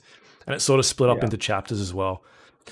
So I'm thinking I'm about 3 chapters in at this stage. It sort of whisks you off to another location later on, and you meet a bunch of new characters, and like I've just gotten past a bit where it's sort of to change things up a little. Like you go inside of a house, and then all of a sudden you can start adjoining parts of the house together and moving them around, and that sort of thing. And then you leave the house, and that brings you up to a new area, and then you'll find like pieces of a river, and they'll tell you the river was running in a certain direction. So then you've got to rearrange this river and rotate the map so that the river is running from like west to east. And yeah, it's just a bunch of like problem solving and moving map pieces around in order to create a new environment. And it sounds maybe it sounds complicated, but once you sort of see it visually, like how the game works, it's pretty intuitive and simple to get a hold of, in terms of like its gameplay stuff. It's not super difficult at this stage. Sometimes it will take you a bit of like pausing and sort of thinking about like what it is they're trying to tell you, and solving it. Like it's not necessarily them building you up of like, hey, this is how you do this very basic thing, and the next thing is like, all right, this is that sort of same thing again, but we're going to put a bit of twist on it. Sometimes they'll give you a clue to something, and you've sort of just got to sit there and think about it like a riddle, and solve it that way, which is, it's not as handholdy as what I thought it was going to be, but at the same time, you can still play around with the map that you've got pretty liberally, so that eventually you'll kind of get to what the solution is that they're trying to ask you to do. And I'm sure that there are more than one way to solve this puzzle, just by the sort of layout. Like the way that I solve this particular map is not going to be the same way that you do it, because your map pieces could be in a different setting, or a different position on where things are in their environment. But different original layout. Yeah, exactly. And I don't really know how much more complicated it is going to get. Like I said, I've only played the first like 3 chapters at this stage. I don't know how long it is. But yeah, it seems like a fun little game. Like I said, it's out on Xbox Game Pass. So if you've got Xbox Game Pass, you can check out on that. Otherwise, it's pretty much available on anything at this stage. PlayStation, Xbox, Switch. It's on Steam right now, 10% off. It's I think it's about $20 at this stage, something like that. I don't know. Yeah, like I said, I don't know how long it is, like how much of a game it goes into. But yeah, it seems like a fun game. It was one of those games that was showed off in like an Xbox game showcase that was getting a bit of buzz. But that is pretty much all I've got to say about it at this stage. It seems like a cool little fun game. It was one of the demos that I played back when Spring Festival kicked off, right, on Steam. Yeah. But the remapping of controls is so fucking obtuse. All right. that I abandoned immediately. So Why'd you remap the controls? on the keyboard, it was bound to like fucking the arrow keys and like X and C or some shit. I'm like, Right. no, I don't think I will.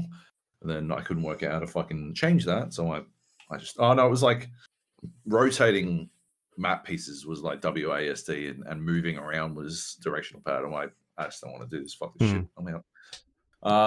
That sounds like somewhere where you should have used your Xbox controller. it does. Yeah, I use my Xbox controller. Smart.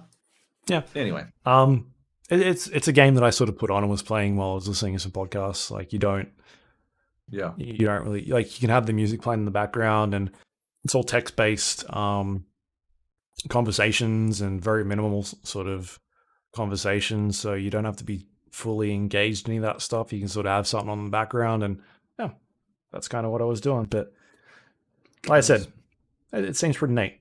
So that's that. Carto, available now on pretty much everything. Check it out.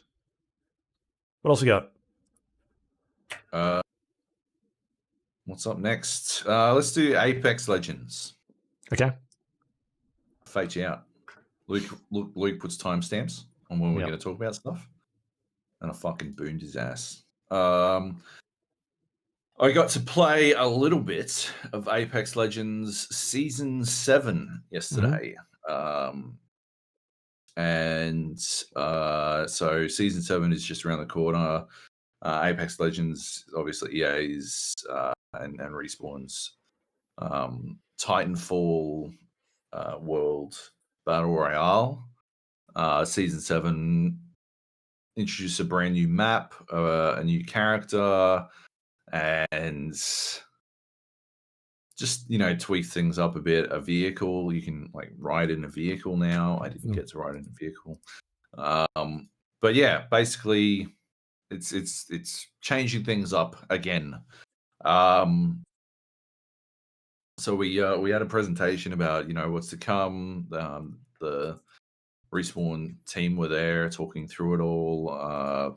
I got the feeling, based on the fact that the North American and European previous sessions were today, and my session was yesterday, I got the feeling that we may have been treated to the dress rehearsal version of it, because everyone was reading directly off screens, and they definitely didn't know what they were talking about.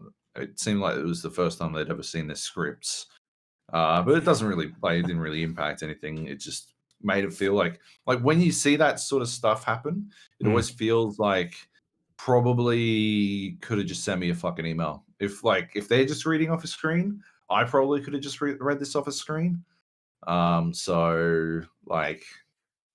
Yeah, when it's tricky, right? Because in the back of your mind, even when it's well rehearsed and well presented and all that kind of stuff, in the back of your mind, they're going based on a script most of the time, unless they're Randy Pitchford. They're going on a script, and they're just talking about all the key talking points and stuff like that.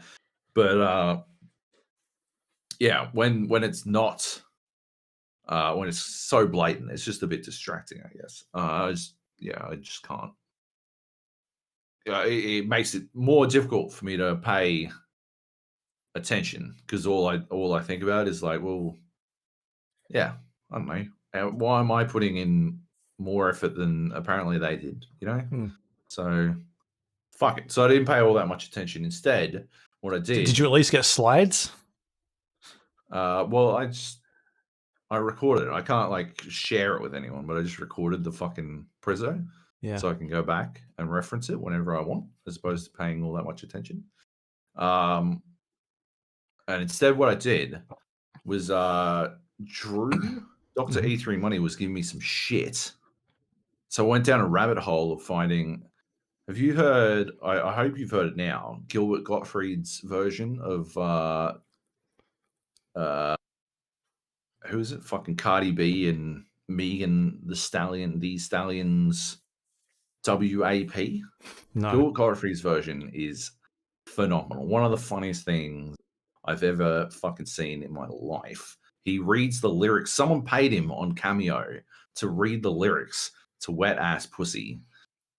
And then someone got that and like remixed it into the actual song. And it's like Gilbert Gottfried's voice reading out the lyrics. Get a mop and a bucket for this wet ass pussy. And you're like, oh my fucking God. This is the best thing. Like, obviously, I'm not Gilbert Gottfried. Go and listen to his version. It's the best. The best. I love it to pieces. It kills me. So anyway, that's what I was doing instead of paying attention to this presentation. And then we got in to play the game. We were playing with all of APAC. So I got teamed up with some Japanese gentlemen based on the one word that they said, which was, I said, do we have voice chat? And they both said hi, which I believe is yes in Japanese. And then they didn't say anything else for the rest of the fucking game. So I don't know. We didn't really communicate via comms. We were just using pings and stuff. But yeah, it was me and these guys. They said GG at the end in the text chat for some reason. But yeah, me and these dudes, we landed in the direct center of the map, which I thought was a bold play. Yeah. It took us quite some time to actually get into a game. It took us a significant amount of time to get into a game. But once we got in, yeah, they were like, well, we're fucking hot dropping. They took us directly to the center. Surprisingly, nobody else came with us. So we had the center of the map all to ourselves. We rolled around, geared up. I like walked out of there with a fucking purple Evo shield right from the fucking get-go. And yeah, with like everything was looking pretty good. We ran in, like we jumped some motherfuckers, blacked them. It was then that I found out that I worked out in like specifically that we were playing on Japanese servers, and I had about 160 ping. It was extremely difficult to hit people, and then you probably have this, right? Because you play on our servers sometimes. Do you over adjust for ping? Over adjust to lead for ping? When I'm shooting people, no. No? No, if I'm using a sniper rifle, maybe. Yeah, I definitely did. Yeah. So I had a Prowler SMG and a sniper rifle.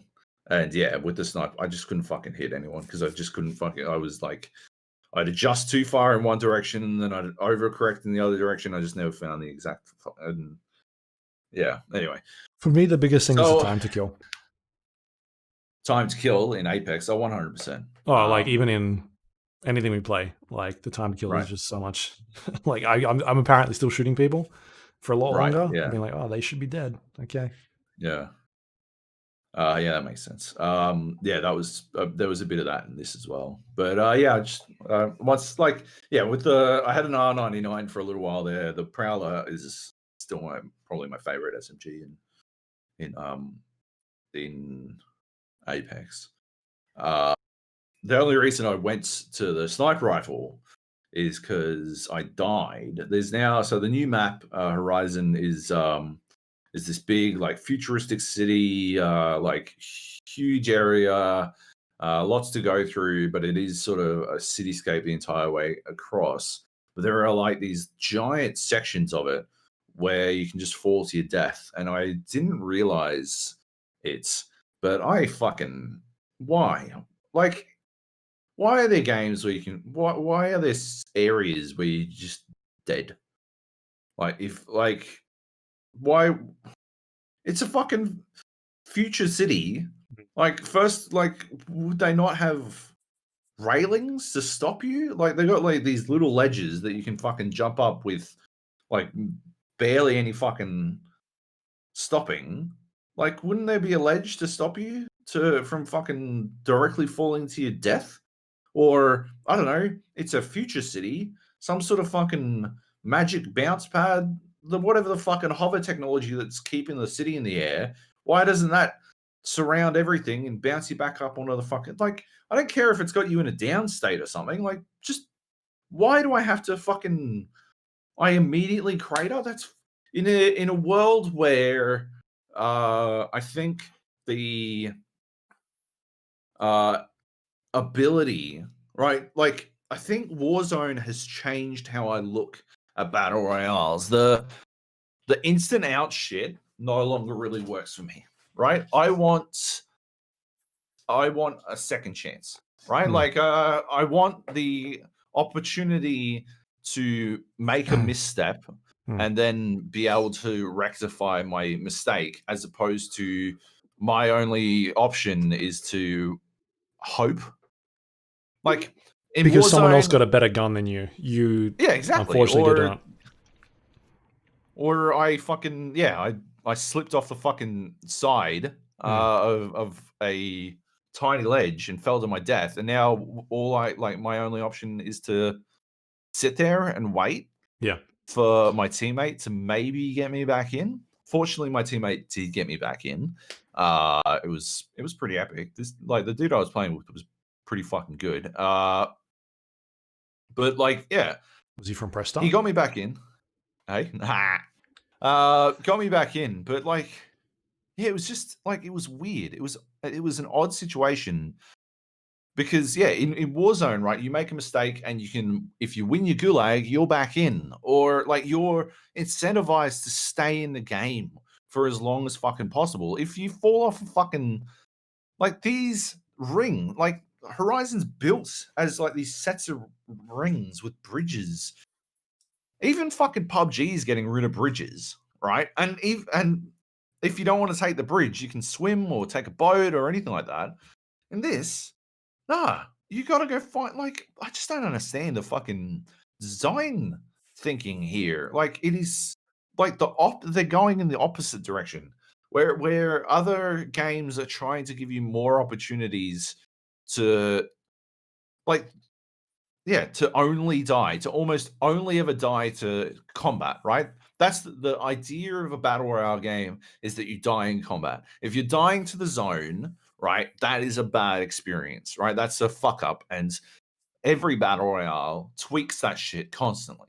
They're tweaking the speed of the fucking zones. They're tweaking the time you've got to loot. All that kind of shit is always being adjusted. And yet, in this one, right, it's like they've only considered dying to the zone as the bad experience. But dying to the fucking map is also an awful fucking experience. And I don't understand why it exists. Nevertheless, my teammate got me back in from my, like, half a misstep. And I managed to, like, grab some decent gear. I mean, I got like a blue Evo, but I belted it up to a purple again. With some, in combat. We wound up coming second. We probably could have come first. I was, like, yelling at my teammate over comms to not go in. There were, like, 3 teams left. I couldn't work out how many there were exactly, but it was me and my teammate. Our third hadn't made it. And there was another team and another team. We had great circle position, like, fantastic. We had, like, lots of hard cover. We had a direct out. We had a giant, like, we were on one side of a fucking bridge, and we could wait for them, like, to come in our direction. Or if it moved, if the circle was, like, even a bad circle for us, we could still very easily get more, like, great positioning. And so I'm yelling at my fucking teammate, but clearly he didn't understand that all we had to do was stay put. And I picked up this sniper rifle off a dead body and started sniping. And my teammate ran across the fucking bridge over to the other team. And then he got third partied, and I managed to kill I killed the third party. And, like, as that third party killed my teammate. There was only one person in the team that came third. And so it was me versus a team of 3 who literally didn't have to do anything. They would have had to fight the other guy, and we could have fucking sniped him forever. But yeah, my teammate, like, very, very mechanically talented, but you see it all the time. Just no fucking awareness, no situational awareness, no concept of fucking like basic strategy. And so we lost. We should have come first, but oh, what are you going to do? We had four kills as a team. It was 2 for me and 2 for the other guy, and the dude who came third died like twice or something. And yeah, we came second, and that was about the best we could do. I did not get into another game because there were not enough players. So I don't know. Like, I think it's a good map, but I think they need to they need to look into their relationship with accidental death, because it shouldn't exist like that. It should have bounced me back up. I realize this is a lot of whinging about me killing myself, right? But it shouldn't happen, right? It's not something that should happen in a fucking battle royale. It doesn't. I don't see any fucking reasoning for it, right? As far as I'm aware, I didn't even like step off the fucking ledge. So, like, yeah, it shouldn't. There shouldn't be hard fucking fail scenarios where you die to the fucking map at all. Yeah. Because at least in those other battle royals, you're getting some sort of warning generally if it's environmental death. Right. Like if you're going out of bounds in Warzone, or if you're, I don't know, drowning in PUBG, whereas in Apex it's always been you've fallen off the map, now you're dead. Like that's it. Like there's a hole here and you're going across the zip line and that's it, now you're dead. Sorry. Yeah. Yeah, exactly. And it's just weird, man. Yeah. I don't know. I played as the new character. Yep. She's got some interesting powers. She like throws down this like jump pad type thing. It's actually reminds me of Octane's like ult, but it's a little bit like smaller in its range. And then I guess it's like some sort of vortex thing, right? Yeah, it sort of like just bounces you up, but you can use it to bounce other people. I find it's a lot more efficient against other people than it is. No, you're thinking of her ult is like a black hole that grabs people and holds them. Yeah, and that is pretty powerful as a holding tool. I use that, but I mostly used it as a escape. Like other people were chasing me, and I'd fucking black hole them and just fucking run because I don't know. It was. We had one guy in our team who was very clearly not very good, and so we were not going into these encounters evenly matched most of the time. So can they shoot while they're in this hole, or can you shoot them? I think they can. It seemed like they could shoot. You can definitely shoot them. Yeah, you blap the fuck out of them. But yeah, like she seems pretty good in my opinion. But I don't know. I don't know about the hero thing anymore. I kind of like everyone being on an even footing from the outset type thing, you know? But that could just be like, yeah, I've got like a bias against, I've got my bias towards Warzone now type thing. I think I've chosen a team. Yeah, I don't know. Until they screw you over. Until they screw me over. Until they fucking dick it up with Cold War. Yeah. But yeah, anyway. Yeah. Oh, I'm watching the video back, and yeah, have the difference between on the ledge and off the ledge is heinous in this video. It is extremely aggravating, and for that to be instant death is just so dumb. I gotta stop fucking watching it. I'm getting aggravated. But yeah. Anyway, Apex, yeah, it's.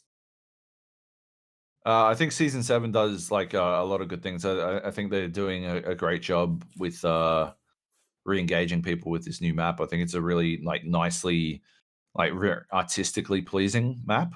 But yeah. I just have like very bright, concerns colorful thing, about right? Because it's going back like, to the greens and blues and super clean.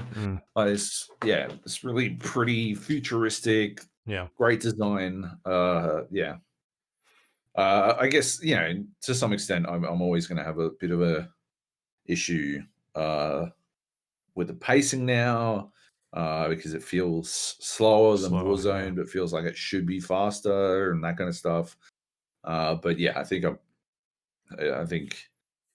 if you haven't noticed, I'm pretty obviously biased towards, like, you wind up picking your favorite battle royale, right? And I think it's pretty clear at this point that my favorite battle royale is Warzone. A favorite battle royale of the moment is Warzone, anyway.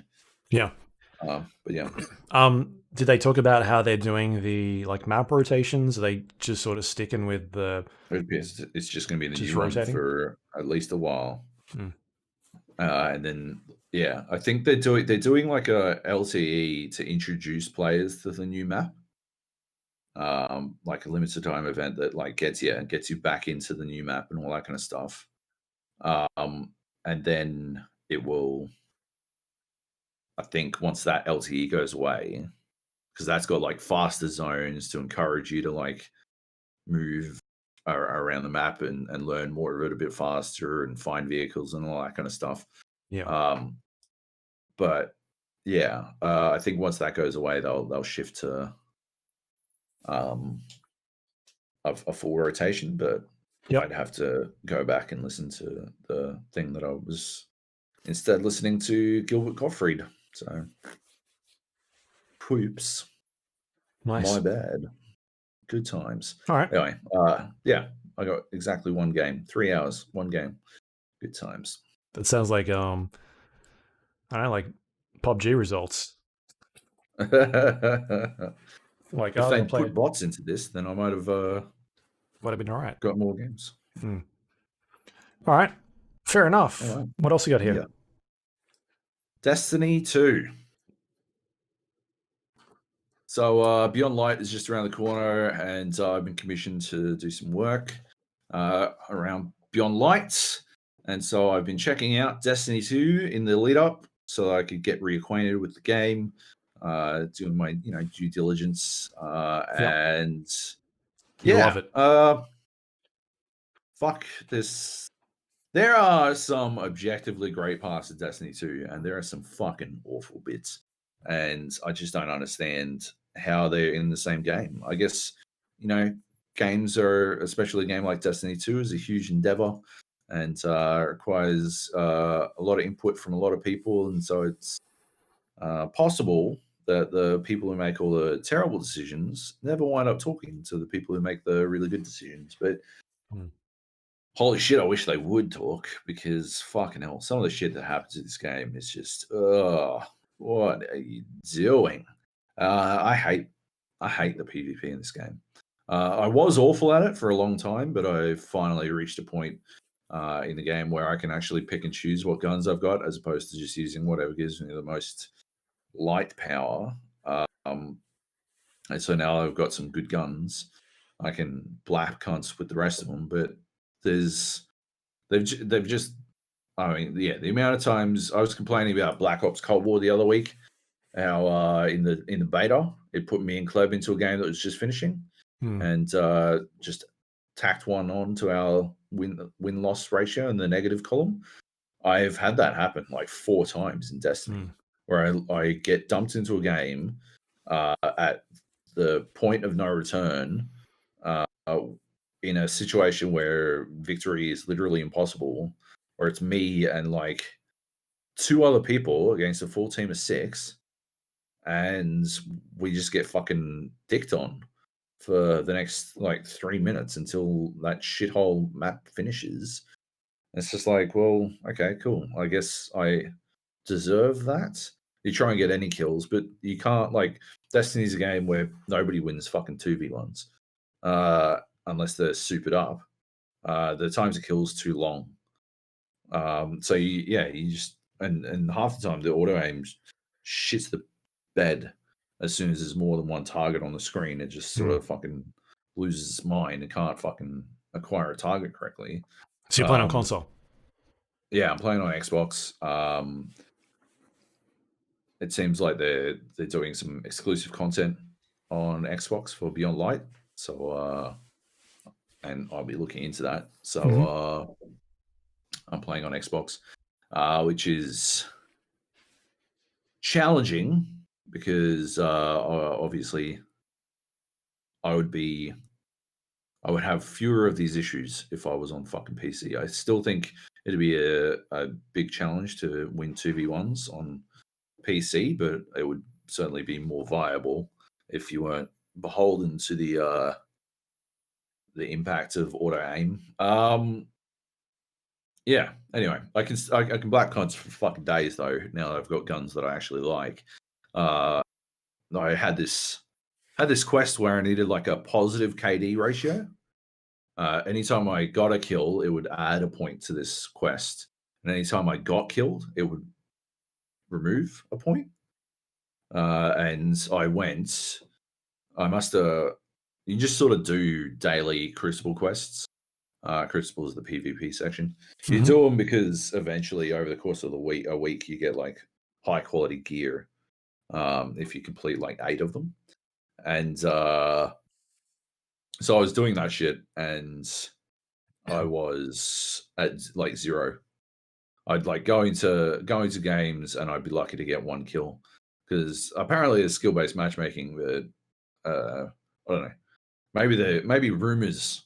Maybe my reputation precedes me or something, because I was getting put into games with like legitimately, I was getting put into games against like full 6 stacked clan guys running fucking strats and shit, while me and the 5 merry fucktards on my team are running around at random doing our best to live for fucking 4 seconds. But every time we turn a corner, there'd be 4 guys moving in SWAT formation, fucking ruining us. Yeah. Like, I'm like, how? I was like, I've seen people complain about skill-based matchmaking in this game. How the fuck did that just happen? Why am I up against these guys? These guys are going fucking MLG and shit. And me and my guy, I look at my team and it's the fucking like the start of the longest yard or some shit. Like I'm Adam Sandler and all I've got is fucking what's his face, Rob Schneider or some shit. And they're pulling out the flying V on you, and you're like, "What am I supposed to do?" Exactly. what are we gonna do here? Yeah. So anyway, like that happens a lot. Like I get put into games against full stacks, even though, in my opinion, full stacks should probably have to play against other full stacks. I don't know. That's a revolutionary idea. So yeah, I see that quite a bit. But now that I get to pick my own guns, yeah, I win my one-on-ones. I would say I win my one-on-ones every single time I have one-on-one, unless they're like somehow caught me off guard around a corner and they've got a shotgun. Shotguns in that game are stupid as fuck. They are one-hit machines, and everyone who runs them has like this. The Crucible has no. Like has leveling disadvantages or leveling and advantages disabled, I guess I should say, which means that the difference between your light and my light doesn't matter. Like you could start playing Crucible at light level 750 and it wouldn't matter. You would like the only thing that would matter is your guns, which I guess is sort of how it works in Call of Duty, right? Like you go into Call of Duty and you've only got the shit. The garbage that they give you, although invariably it's usually some halfway decent stuff in the initial loadouts. That's what's going on here. Although in Destiny, because it says advantages disabled, I think there's a bit of a, like, you think, oh, well, so this will be an even playing field. It absolutely isn't. Even if you have the exact same loadout as them, it's still not a level playing field, because they've got different mods on their guns that allow them to switch them faster, or more stability over range, or all this kind of stuff. And they roll up different fucking perks on their guns, and you're running around with like, oh yeah, I've grabbed the first in, last out shotgun that the 17 cunts who killed me last time managed to blat me with, and then I go in and try to use it. I'm like, why doesn't it work? Why doesn't it work? And I'll like literally run into a dude with the first in, last out shotgun, and we'll be the same distance away, and I will shoot him first, and then he will shoot me second, and I will die. And I'm like, something about this doesn't add up. And I go fucking dig deep into why the fuck the game works the way it does. And then it's called like, there's a Reddit community called like Crucible Handbook or some shit. And you go digging through that, and everyone's like, oh, not every gun's created equal. I'm like, well, I think I've been fucking tricked here, because that's basically what it said. Yeah. Anyway, you go in a fucking. Now I can win most of my fucking. Well, yeah, I would win way more than half of my fucking 50-50s. Now I've got good guns, and yeah, I find that I can do pretty well in the Crucible. However, the people who play Crucible apparently just do whatever the fuck they want. I was posting on our Discord channel in the Gap yesterday. I had 2 games in a row where the best players, or the players with the highest, like, I don't know, ranked highest on my team, had 0 captures. I exclusively play Control, except when a quest tells me I have to play something else. I exclusively play Control, because if I'm playing a fucking shooter, I'm playing Domination, and Control is just Domination. And yeah, every single time I have the most caps on my team, and we lose, and the person with the most damage and kills, and clearly is the best player on our team, has 0 caps, like none. They don't even try. Like, the scoreboard screenshot doesn't show this, right? It's not reflected in some numbers, but you can literally watch them run away. Like, they will kill everyone on sight, and then they just run away without capping. Not putting together that they would get more points if they just fucking. And then, like, it makes me wonder what I'm missing. Like, what are they doing? Like, have they got like a quest where they need to kill like 40 cunts or something, right? Or is there a quest where they lose points for capping spaces or something, right? Like, is there some quest, some exotic quest where, oh, never play the fucking objective because that'll get you in trouble or something? Like, is that what I'm missing here? Like, I don't understand because in Control, right, unlike Domination, you actually get more points for your kills when you like the more zones you capture. So it's actually like, it's not a good solution, but it's a halfway decent solution to the common issue of Domination, where you are like, objectively your best strategy is to cap 2 points and leave the third uncapped, because then you know where they will spawn. And as soon as you cap that third spawn, that third spot, you don't know where the fuck they'll spawn anymore, right? Yeah. So your literal best strategy in Call of Duty for Domination is to leave C uncapped. In Control, in Destiny 2, if you cap all 3 points, you get triple the score. So you actually tick up a lot faster. Like, each kill is worth more. Plus, it gets to a point, like, it'll just like call the game over. It'll be like, it gets to a point where once your score is large enough, the deficit is big enough, it's just like, I'm calling it there, the game is over.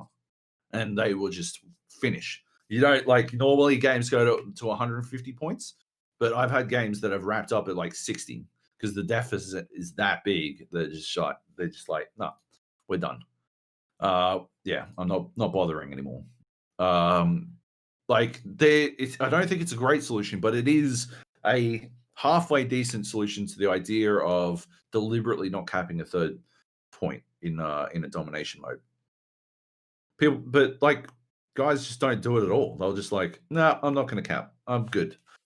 I'm just going to go kill things. I'm playing fucking team deathmatch apparently, despite the fact that we lose. And then you look at the other team, and everyone on their team captured fucking points, and they won. And you get more fucking valor, which is your like crucible fucking ranking. You get more of that for winning games than you do for losing. It doesn't matter how many fucking kills you got. You get more if you won. Like, flat out. So why the fuck do they not?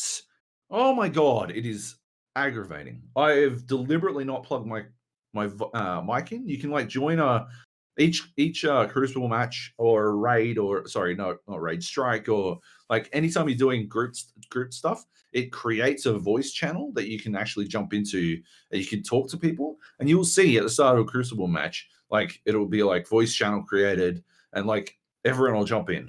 And I'm actively not jumping into it because I'm going to fucking tee off for these cunts. I 100% guarantee it. I'm going to get fucking banned from Xbox Live for fucking losing my shit at these fucking morons. Because I just don't know what the fuck they're doing. I've got no fucking idea. Anyway, so I hate PvP. I am no longer terrible at it. I've played enough of it that I'm fine at it. I don't know why I did. I think because it was the easiest way. There's this. So yeah, I guess this leads in pretty nicely to one of my favorite things. There's this thing called the Haunted Forest that they've got going on at the moment, and the forest, the infinite. Yeah, exactly. But the infinite forest is like this sort of semi-randomly generated like level that like it sort of constructs itself on the fly every time you play through it. And the Haunted Forest is that, but like Halloween themed. But to get the rewards at the end of a Haunted Forest run, you need these like keys, these decipher codes or some cipher decoders or some shit. I don't know. And I found that the quickest way for me to get them was in Crucible matches. So I was just playing a shit ton of Crucible. And yeah, then I'd go into the Haunted Forest. I've completed the Haunted Forest. I've completed all of the achievements related to the Haunted Forest. I find that like I think that is a fucking phenomenally made like the forest concept in general. Procedurally generated and like gradually more difficult. It gets to a point where like I am like I just shouldn't be there. I just get fucking one shot by everything, but I'm still having a fucking ton of fun because like the layout is always different. The enemies you come up against, like you'll enter a level, it'll spawn in the level itself with a random layout and the enemies, and then you get to the end of that section and it spawns a new one. Like once you open the next door, and you need to do like maybe 5 sections before you've wrapped up, and then you go to a boss fight. It teleports you to a boss fight, and then you start over again. And it's all like every single time it's completely different. Everything you're facing is completely different. I think it's just it's like high octane. Every single run wraps up in about 20 minutes because you've got literally a 15-minute clock counting down, and the only thing that takes up any extra time is like the clock doesn't count down in between the levels. So after you kill the boss, before you start the next level, you've got a little bit of downtime, and then at the end of so yeah, maybe there's 5 extra minutes, but otherwise you've only got 15 fucking minutes to wrap up this run, and it is just fucking frantic. It's a lot of fun. Like I think that it reminds me a lot of rifts in Diablo.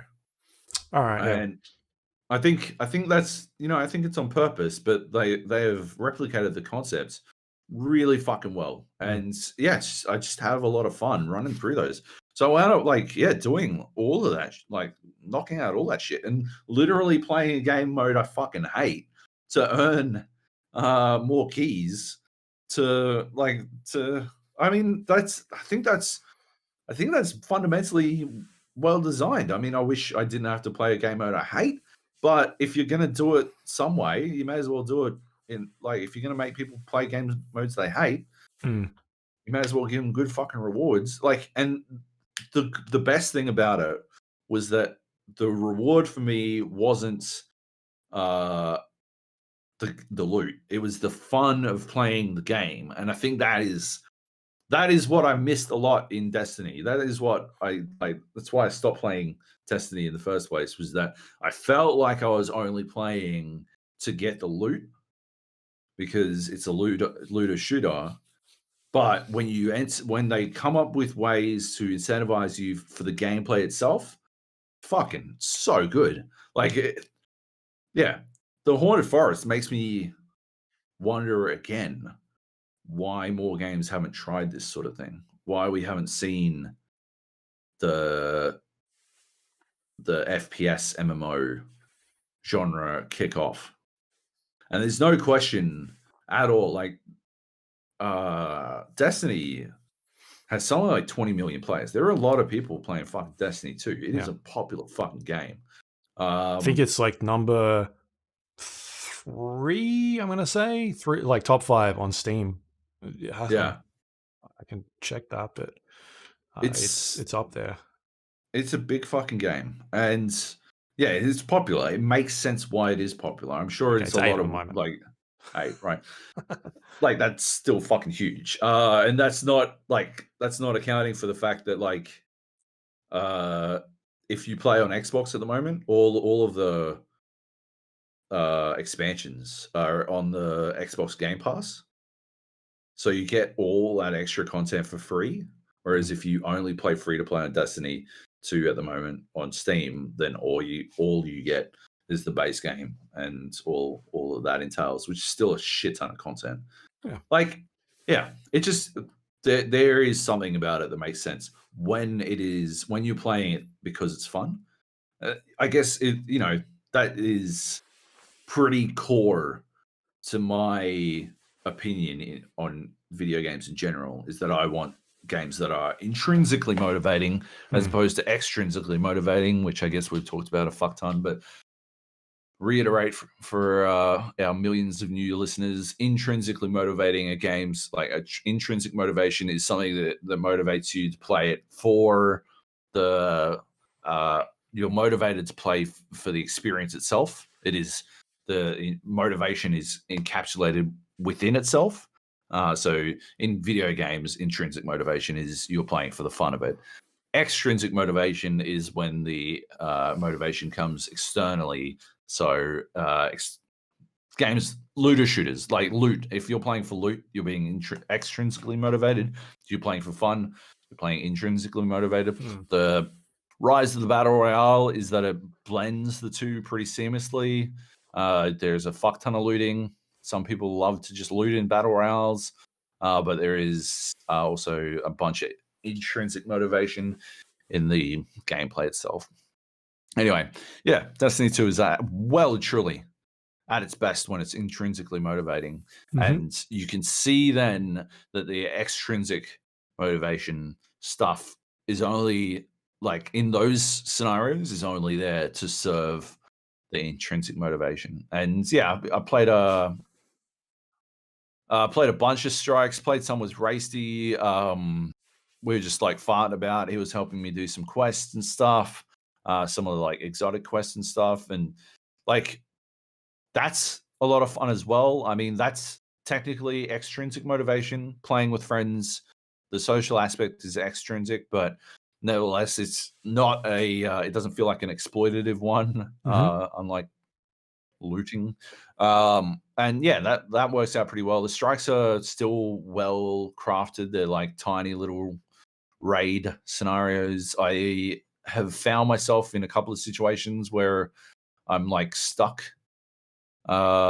in strikes where I don't get to do anything. I had one last night where I jumped in, just did the strike playlist to auto matchmake, jumped in and got dumped into a strike that was where they were literally at the last boss. And I finished that game with 0 kills because I didn't kill the last boss. And yeah, like literally by the time I just didn't do anything. I got a bunch of loot out of it. But like that to me, right? I think there are people who would be like, fuck yeah. Like I didn't have to do anything, right? But that's not I'm not queuing into a game to do nothing. I'm not like it doesn't work for me personally. That's just not why I play games, you know. So yeah, I don't think there should probably be a cutoff point, in my opinion, where it doesn't put you into a fucking strike if they're already hit the last boss. I don't know. Maybe Destiny players love that shit. I don't know. I guess I'm a Destiny player now, so I should stop talking about them in the abstract. But yeah, anyway. Yeah, I'm enjoying it. I mean, yeah, if you've got Xbox, I wish it was on Game Pass for Window or Game Pass Ultimate for Window or whatever the fuck.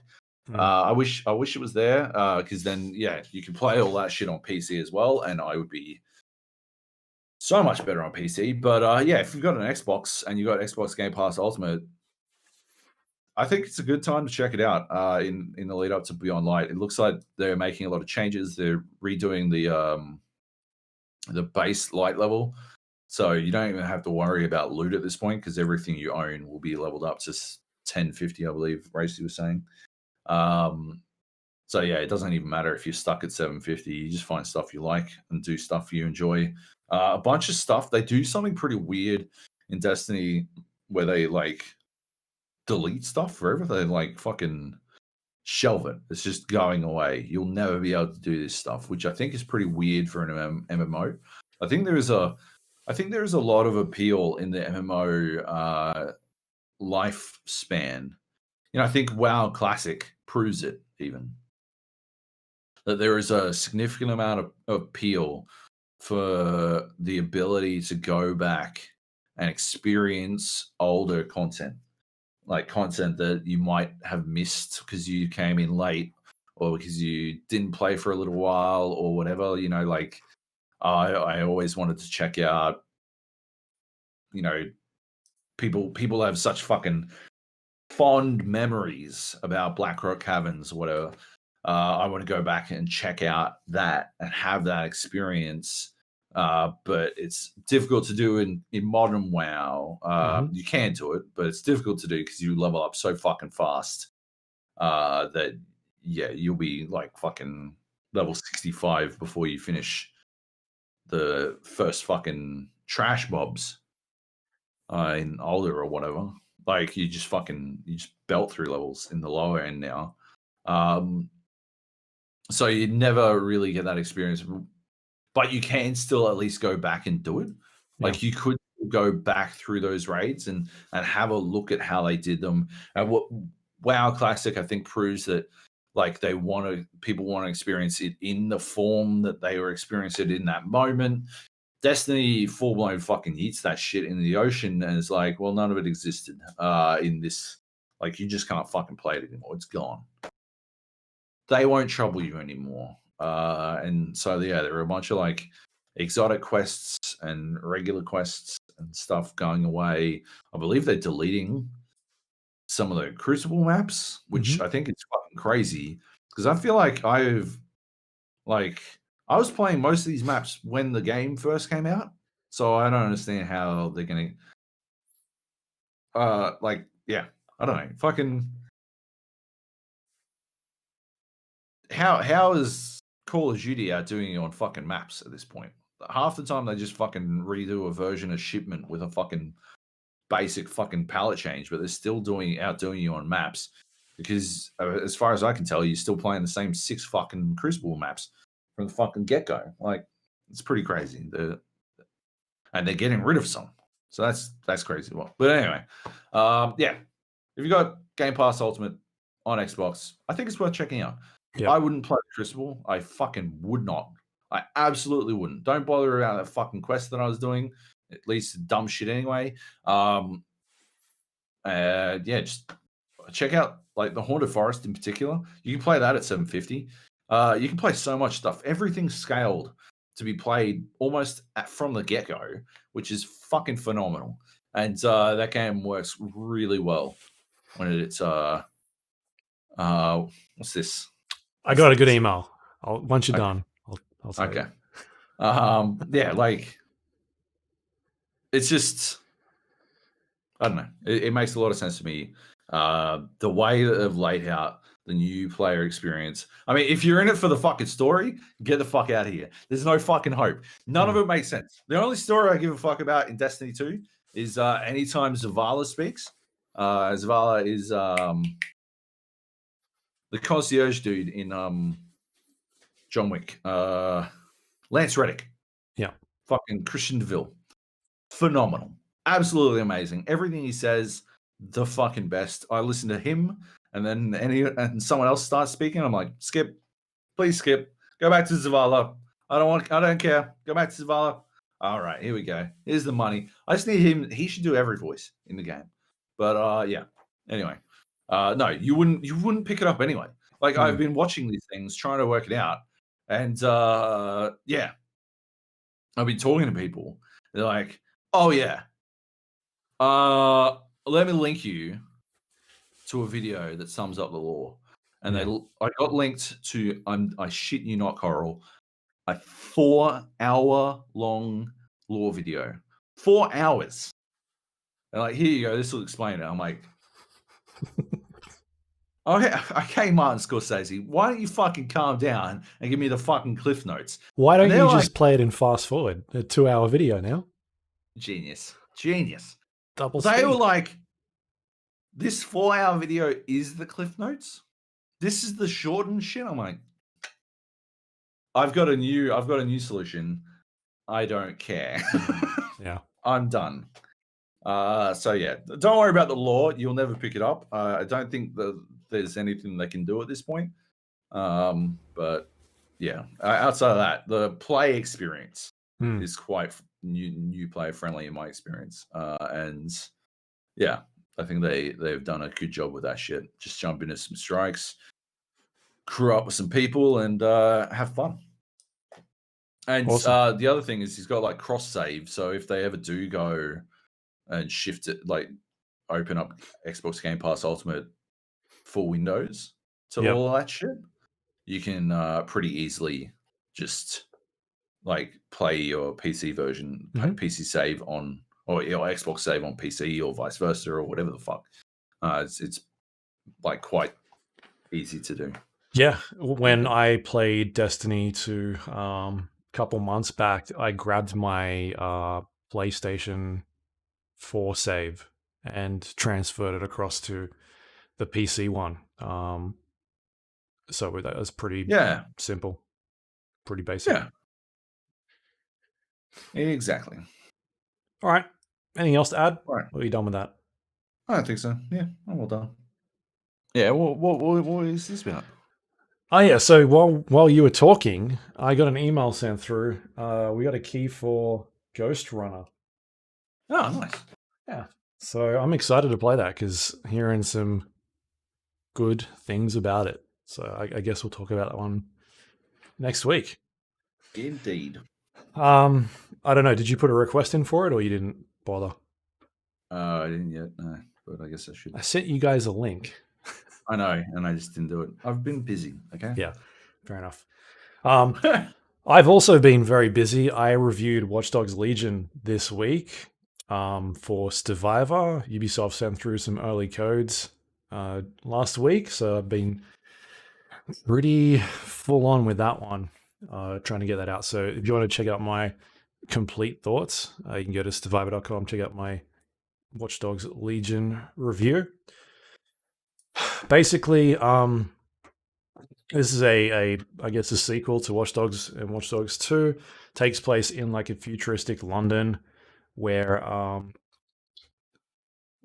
hacking group, possibly person, called 0 Day launches an attack, and a bunch of explosions go off across London, and DedSec is to blame. DedSec's the hacking group that you're affiliated with in Watch Dogs and Watch Dogs 2, and also now Watch Dogs 3. And you're basically sort of like put in charge of rebuilding DedSec, recruiting new people to come to it, trying to liberate London from this military-esque security group that has come in to keep order. And at the same time, figure out who is actually behind the attack, because it's not DedSec. And that's pretty much where the story kicks off. And so one of the big, I guess, things that leading into this game they've been talking about a lot was this play as anyone type of a mechanic that they pretty heavily showed off in that first demo at E3 like last year. And the idea behind it is that anybody out in the world in London, you can use your profile tool, similar to the one that was in the first two games. You pull up a bunch of information on each person, tells you like their name, their occupation, and like a bunch of sort of really in-depth stats in terms of what abilities they've got. Yeah, and that sort of stuff. And so you can then determine if that is somebody that you feel like would be beneficial to joining your team. And you can scan everybody in the game. You can scan, as far as I'm aware, pretty much everybody that's like walking around the street, and then decide to play as that character if you want to. And so that's the first thing that they sort of showed off in that first trailer, because it was this thing of like, hey, here's a bunch of scanning, and then all of a sudden like somebody died and it came up and said you are dead, and then it switched to another character and they started playing along. And so that seemed to be like a big focus of this game going into it. And the second big one was the permadeath, I feel like, was the other thing of like, oh, anybody in this game that you're controlling can die. And if they die, you then move on to the next character. So there's not necessarily a main character in the game. It is like a swath of different people you can sort of switch between, and sort of like this notion of where like GTA had 3 protagonists you could sort of switch between at any time. Very similar concept, except you've got like 40 people you can switch between here, and they've all got different skills and abilities and that sort of stuff. And so that's kind of, in theory, what should have happened here. But my personal opinion of this game is it's very average. It is a super average game. I did not have a lot of fun playing it. And I think the main sort of reason behind that is that once you kind of see the trick that the game is doing,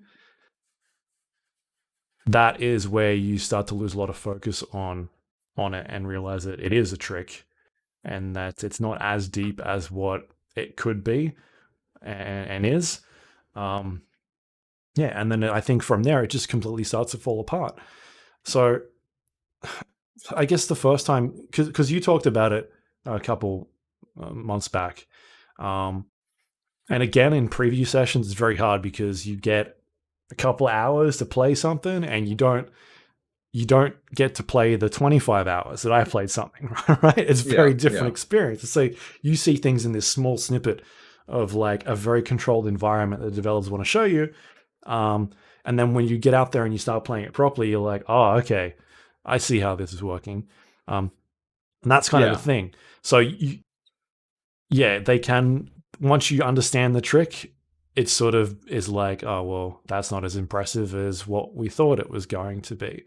And the trick is that everybody in the world is a playable character, but you don't want to play as them because there's no point in playing as them. Special abilities are things like, super basic is like, this person will get a store discount at the clothing store. All right. Okay. That's no good. And the next person will be like, extra melee damage. And then the next one is like, something just as silly, like these really silly, non-interesting or amusing abilities, and that is the majority of people that are out there in the world. Occasionally you'll come across someone that's got like a second ability or a third ability, and then you start seeing these sort of like archetypes of construction workers and paramedics, police officers, and that sort of thing, where like they're pretty similar in terms of what they've got. Like the construction workers always have some sort of giant wrench. They've always got their uniform that allow them into construction sites without being noticed by security. Yeah. And they've always got the ability to hack like cargo drones. And like every time you see a construction worker, they're pretty much the same. Same for the ambulance people. They've always got a uniform associated with them, a paramedic's uniform. And they've generally got an ability that is like, if one of your team members is injured, the time for them to be released is shorter. And so you then start seeing people that are out in the world that you've seen. They're not necessarily the same person, but they're same sort of job prospect or that sort of thing. And then you start keying bits and pieces together, and you find like an accountant or like a game developer or that sort of stuff. And a lot of these skills are very like not interesting. Hackers, the cooldown on hacking is not as much. Or every time you hack something, you get a bit of ETO, which is their in-game currency. And so, yes, you can technically play as anyone in the game, but do you want to play as anyone in the game is the real question. And that's unfortunately where it comes down to, is that it's not fun to play as anyone in the game. There are sort of special interest characters that are around that you can find, and they're the ones that you want to try and get to. And for the most part, the game is sort of split up into a bunch of districts, very Ubisoft game, where you complete a series of special missions, and then you're able to liberate that area. And in doing so, that will allow you to get one of these special operatives that you can recruit. And they're the ones that usually have like a breadth of abilities that come with them and skills, and they're a bit more unique, which is cool. And then at the same time, you've got a bunch of sort of the game will be like, hey, there's a person here that might be of special interest, and they've usually got some weird or wacky unique power. I guess the one you talked about was like the beekeeper, who I think you talked about the beekeeper. No, someone that wasn't me. No. Didn't you talk about press start? Yeah, all right. They found the good one again. Yeah, you said they found it, right. But you did talk about it. So like that is a special operative that you'll find, and their ability is they've got this gun that can shoot bees, and it's like a special ability that's on a cooldown, and it incapacitates someone for a little bit of time.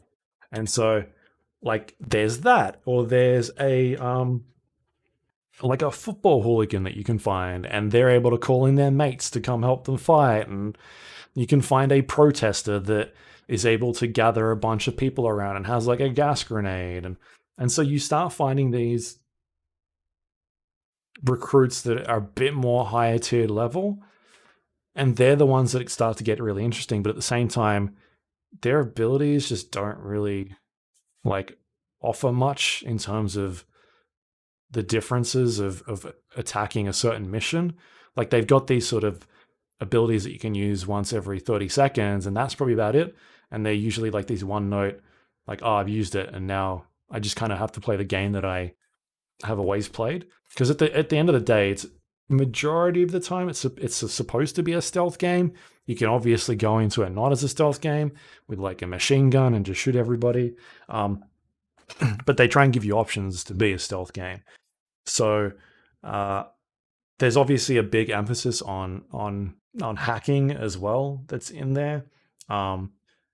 They really haven't done anything to change the hacking in the Watch Dogs series. If anything, I would say it's a step back. The one thing that I noticed pretty quickly was the other games used to have this this mechanic where if you were hacking something, people would notice around you, like they would hear it happening, I guess, and they'd start looking for the thing that was being hacked. That's completely gone. It's just a lot more streamlined now. You're basically doing the same stuff. You're hacking cameras, you're downloading keys, you're opening doors. I guess the two things that are a little bit different, you've got this spider bot that can run around and open things for you. And the verticality of the maps are a lot more open. You're using like these cargo drones now to pick you up and move you around and that sort of thing. But in terms of the hacking around the world, there's not really a whole lot that's evolved from the last games. You're still able to bring up like barricades from the ground when you're driving up. You can interrupt people's cars when they're driving, make them turn left or right or reverse or forward. You can you've got those exactly the same hacking mini games of like aligning the pipes and making wires go to the correct path. Like it's pretty much the same thing. There's nothing really that's been changed there, which is disappointing. So yeah, that's all the same. There's nothing that's different.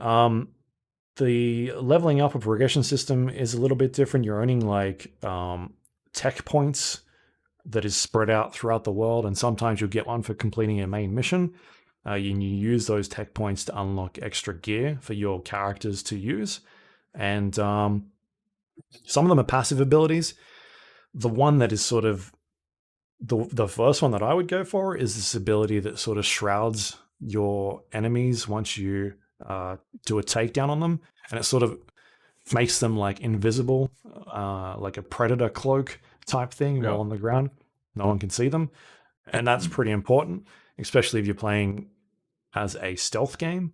And then you've got other stuff in there that is like being able to hack turrets or the 4 different types of drones that are in the game, and then you can unlock weapons as well. Most of them are non-lethal weapons that aren't silenced. They all make noise, and I think there's about 24 unlocks in there. But the thing is that only one gadget can be taken in per character, and 2 weapons if they're able to. So there's not like a lot of variety there. You sort of pick and choose, like, oh, I can unlock this attack drone and this little spider turret that can shoot people, and then I want to unlock this shotgun and this other ability that I've got. But like there's like a camouflage ability you can take as well, but it's like you can only pick one of those and a gun. And so it really limits you. Like it's supposed to be this game about like, how do I approach this mission and this situation you've given me and try and solve that puzzle in the most fun way possible. Except their solution is you're only allowed to take one of these things in to solve it. And I think that's a big problem in terms of giving the player any sense of progression, because you're allowing them to unlock all this extra cool gear, but they can't use any of the other stuff that they've got or maybe want to use, because you've unlocked the first one that you wanted anyway, right? I've spent my 20 points to unlock this gadget and it seems pretty good. So do I need to spend points on anything else? And I think that's a big issue that the game sort of dances around. And not only that, but that sort of correlates back to the whole recruitment system of finding these characters and people that have these abilities, and whether or not it's actually worth using them, or is it just like a fun thing to have. And that was something that quickly, I just kind of got tired of it. I got about 23 characters in, and I was like, why am I even doing this? What is the point? I'm literally using the same 2 characters that I've got. I was using the construction worker in order to get me into high places because of the verticality. Because as I said, game's a lot more vertical. So I'd use them to get to high areas if I wanted to get a tech token or a collectible or something like that. And then my actual character, I was using the spy because she had she was able to summon a car that had missiles and could cloak Yes, please. She had a silenced pistol, so nobody could ever hear me when I was shooting people if I fuck something up. She had a bunch of like different, like three or four different skills on her, like skills that she could take, and then that's a lot. Like that was enough for me, as opposed to being like, oh, I can go get the football hooligan who can call his friends in and can punch hard. Like I don't really need that because I'm 3 hours in and I've got this super spy that is just destroying everybody. So yeah, I think that is where the issue is, that you're recruiting all these people, and it'd be a lot cooler if there was some sense of like being able to either train or like teach these abilities to other operatives in your team, so you could be like, oh, well, maybe I can switch out my spy ability that I'm not really using for one of these other ones that this other person has, and this sort of like in my review I talked about it being like a loot game, where you're playing loot games, and the idea of a loot game is to go get better weapons or better gear. But in this game, you can literally find some of the best operatives very early on, and there's no point. You almost start with one, right? Do you still start with like the spy? You start with the spy, but you don't finish with the spy after those missions. Right. I must have been a different spy. I just remember in my preview, I had a spy. Yeah, it was a different spy. Now that I remember, there is a point of the game. I had that like fucking right to get go. Yeah, the tutorial has you're playing as a spy, which you don't take into the main game with you. Right. But the spy that I got, just remembering my preview a little bit. Yeah, like I got my spy different to the tutorial spy, like super fucking early. Yeah. And that's what I used. Like, right? Right. Yeah. And so that's the loot thing, right? Is if you get the best gun in the game or one of the best, it's like, why should I be using any of this other crap that I've got? The other thing I sort of related it to was like a Pokemon thing of like, all these people in the world are sort of like Pokemon. They've all got a bit different abilities, but I went and found like a super evolved Pokemon character really early. And I don't think that was necessarily like I found it. It was like I liberated an area and you gave it to me. And it's like one of the first areas. And now there's no point going and getting any more Pokemon. Like there's no reason.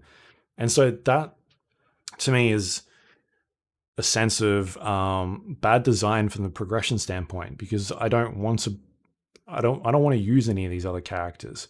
It just seems silly, unless I want to have make a funny video or just goof around a bit. But for me, playing the campaign it's not worth it. So that's what I think that's a bit of misstep, and I think that what's happened here is the game was originally supposed to come out in, I think, March of this year. They pushed it back, and then we started to learn of. I think you talked about this as well, and you weren't 100% sure. But the permadeath is no longer part of the standard game. It is an option that you need to enable when you start a new game. By default, it is off. And I think that's the issue: is that they've built this game where you can play as anybody, but there's no risk or consequence to dying in the game, and so you can take the best thing in with you that you've got, and there's nothing will happen if you die or you lose, apart from they can get injured or they can be arrested, and that takes them out of action for 30 minutes. Yeah. Which is nothing in this game.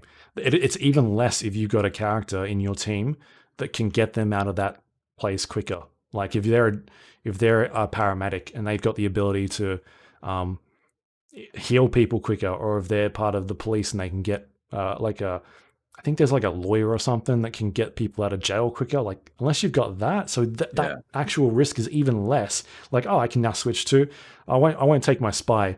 I'll take my my hitman instead, who is John Wick at this point. Cool. And then I'll switch back to the spy once I've completed this mission. So if there was more of a consequence of being like, oh, if I take this person, they could die, and that forces me then to play as a different character, and I think that is where the biggest fault is that they stepped away from that. Like it's not part of the default gameplay experience, and that's why I'd recommend, if anybody is planning on playing this, if you want to, or you are, play it on permadeath, because I think you'll have an original experience, like what the game developer or the creative director sort of envisioned for this game. And it would also bump the difficulty up, because I didn't die for like 20 hours in this game. So I was like, what happens when you die? Like, and so I ended up dying, and she went to hospital, and I was like, for 30 minutes. And I was like, is that it? Like, all right, fair enough. I will switch to one of the other 25 people I've got in my team. So I appreciated that you did your review based on the default. I think you were one of the only ones that I read that insisted on basing your review on that. I think it is important. I think it's important to review based on the default game experience, because that is the intended game experience. And even if that's, even if there is an argument to be made that it's not the intended game experience, but that's not there. They should have put in a disclaimer that said, the intended way to play this game. And I've seen a lot of games do that, where it'll be like, you need to play this game on hard, or this option needs to be on. We haven't put it on, but you should play it on. This is the intended way to play it, and they don't do that, and that's the problem. Yeah, exactly. So I thought it was good that you reviewed based on the default experience. Because that doesn't happen a lot, and I legitimately think it is the only way you should review games, because that is the broadest cross section of players will play on the default experience. Even though obviously we talk, people who are listening to this are a higher class of gamer. Nobody plays on normal around here. What are you talking about? Do you have you just quickly, the other thing I would recommend is put permadeath on anyway at the start, because as far as I'm aware, you can't turn it off once you turn it on. Right. Sorry, you can't turn it on once you start with it off. But I believe you can turn it on and then turn it off. I don't know if it'll go back on again, but at least if you're like, this isn't working for me, you can switch it off. Because there is an option called Iron Man mode, which you can't switch it off if you do switch it on. It sounds very complicated, but in my playthrough of my campaign, when I did not put it on because that was not the default way to play it, I can't switch permadeath at the moment. I need to start a new game. So at least if you switched on from the start and you're like, I'm not liking this, you can then kill it. So yeah. Anyway, what were you gonna say? I was gonna say, have you played all that much with permadeath on? No, I haven't played with any of it on. Anymore. I was if I was not reviewing this, I wouldn't have finished this game. Right. There was a couple of times when I was reviewing it when I was like, I hate this. Like, this is fucking like, what am I doing to myself? Man, it is like, there's some cool things in there, like how everybody has a schedule for the day. You get an upgrade where you can like do a deep dive on each person, and it shows you where they're going to be between the hours of 7 a.m. and 10 a.m. And then from 10 a.m. to 2, they'll be at this place. And like their entire day is mapped out, and it'll show you where this person will be if you're like, I want to recruit this person. And you can basically follow them out, and they'll have like a little life going. At 2 o'clock, I'm playing chess with Steve, and then you go find Steve, and Steve and him are sitting there playing chess, and you look at both their schedules, and it both says like their full name, like they're playing chess with this person, like they've got lives and they go around and do things, and like that stuff is really cool, but it's not meaningful in any way. Like you can then recruit this person, and they've generally got like a some sort of objective that you need to do for them. And for the most part, it's pretty repetitive. It's generally the same sort of thing that you need to go and do every time. And sometimes you can recruit people that are not happy with DedSec. Like maybe they're affiliated with a different gang, but you can then go do a mission that'll make them like DedSec more, and then go do another mission to recruit them, like sort of put them on your side. You'll find people out in the world that'll be like, oh, you helped them not to get arrested because maybe you walked past and shocked the police officer that was the Albion officer, who was like a police officer, who was trying to arrest them. And it'll show you like underneath their little information thing that like you helped them before. Or if you like killed somebody, it might come up and say like you ran over this person's relative. And that'll be like they don't like DedSec. I don't know how they know it was you, but they're not a fan of DedSec. So like that sort of stuff. There's so many cool systems in the game that just don't come together. Like they're sort of, some of them are pretty deep, and then others are just like, this sounds like a cool idea that's just not executed nearly as well as what I thought could have been. And I'm wondering if, along with the permadeath thing, if there was some sort of progression mechanic, because there was initially some sort of progression mechanic.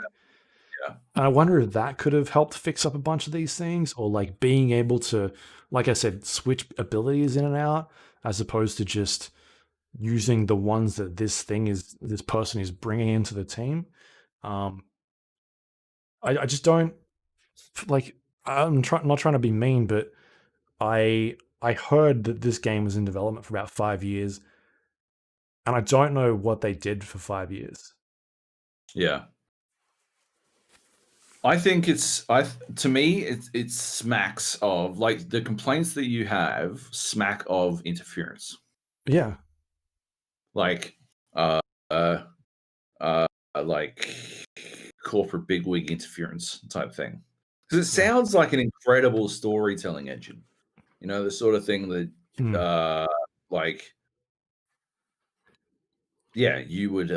you would find, like, if there was leveling, you'd have your spy, right? And they would require 6 times as much XP to level up as your fucking construction worker. Yeah. And so you wind up in these situations where early on in the game, your construction worker would be like level 15 or something, and clearly significantly better than your spy. And you'd only switch to your spy when you desperately needed, like, your fucking construction worker got arrested or something. You'd switch to the spy to get him out or some shit, and then you'd switch back to your construction worker and keep leveling her up, and then eventually, you'd be gaining shitloads of XP, and you'd be like, oh, maybe I'll switch back, and you go back to your spy, and now you're earning enough XP per mission to actually level up the spy to something good, and you reach the end of the game, and you've got your hitman and your spy, and suddenly they're at level fucking 20 or whatever the cap is, and they're fucking John Wicking shit and ripping shit up, and you're switching between those, but you've earned that. Yeah, as opposed to being given at the start of the game. Yeah, exactly. And that, like, especially the start, where you start off as the spy, is such a traditional gameplay. They strip you of the power. Exactly, right? They show you the good shit, what could be, and then they take it all away. But instead, they show you the good shit, what could be, and you're directly incentivized to go and immediately grab it. Yeah. Right, because that is the obvious, logical thing to do.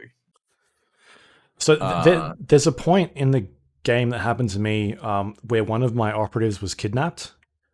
Like, I got a phone call from, there's AI Bagley, who is sort of like your sidekick, who's always talking to you. And basically like, oh, one of our operatives has been kidnapped. And so you have to, that person cannot be selected anymore out of the 23 that I've already got. And then so I have to go rescue them. And like that sort of stuff is really cool. But at the same time, I'm rescuing someone that I've never used before, and that's just part of my team. Like, I feel like they should have, and maybe this was in there at some stage, but they should have leaned into some of this like XCOM stuff a bit more. Have the permadeath in there, and then take it even further. Have like injuries. have exhaustion so that people, you take them on a mission and maybe they get injured and you can't use them for the 30 minutes, or like they're exhausted and you can't use them on the next mission. Like some of those XCOM gameplay elements. And so it kind of forces you to switch around and play as somebody else and maybe level them up a little bit more. But instead, I'm just using the same character every time I go in, and I'm getting it done. Like I'm not having any issues. It's not a hard game. The AI is not very great. It's pretty maybe even below average. It's not anything special. If you do fuck up, you can sort of just shoot your way out of everything, and that's not that hard. So like there's just no consequence there, and that's kind of why it falls apart. And it's like so repetitive. A lot of the missions are the same.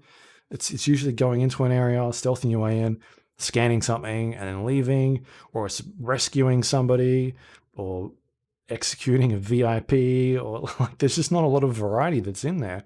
And so that's why it's I just, like I said, I'm not trying to be mean, but I just don't know what happened between those 5 years, because in all honesty, like I said, I think it's like I reviewed it.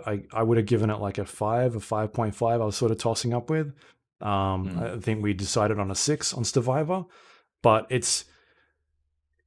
I think it's personally the worst entry in the series. I really liked Watch Dogs and Watch Dogs 2.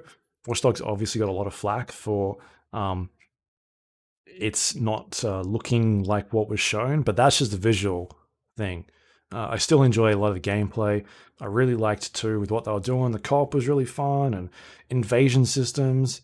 There's no multiplayer in the game at launch. It's coming in December, I think, or about a month from now, so you can't invade people, nothing like that, which is that was such a cool idea. Like bringing the Dark Souls invasion system into an open world game like that, so much fun.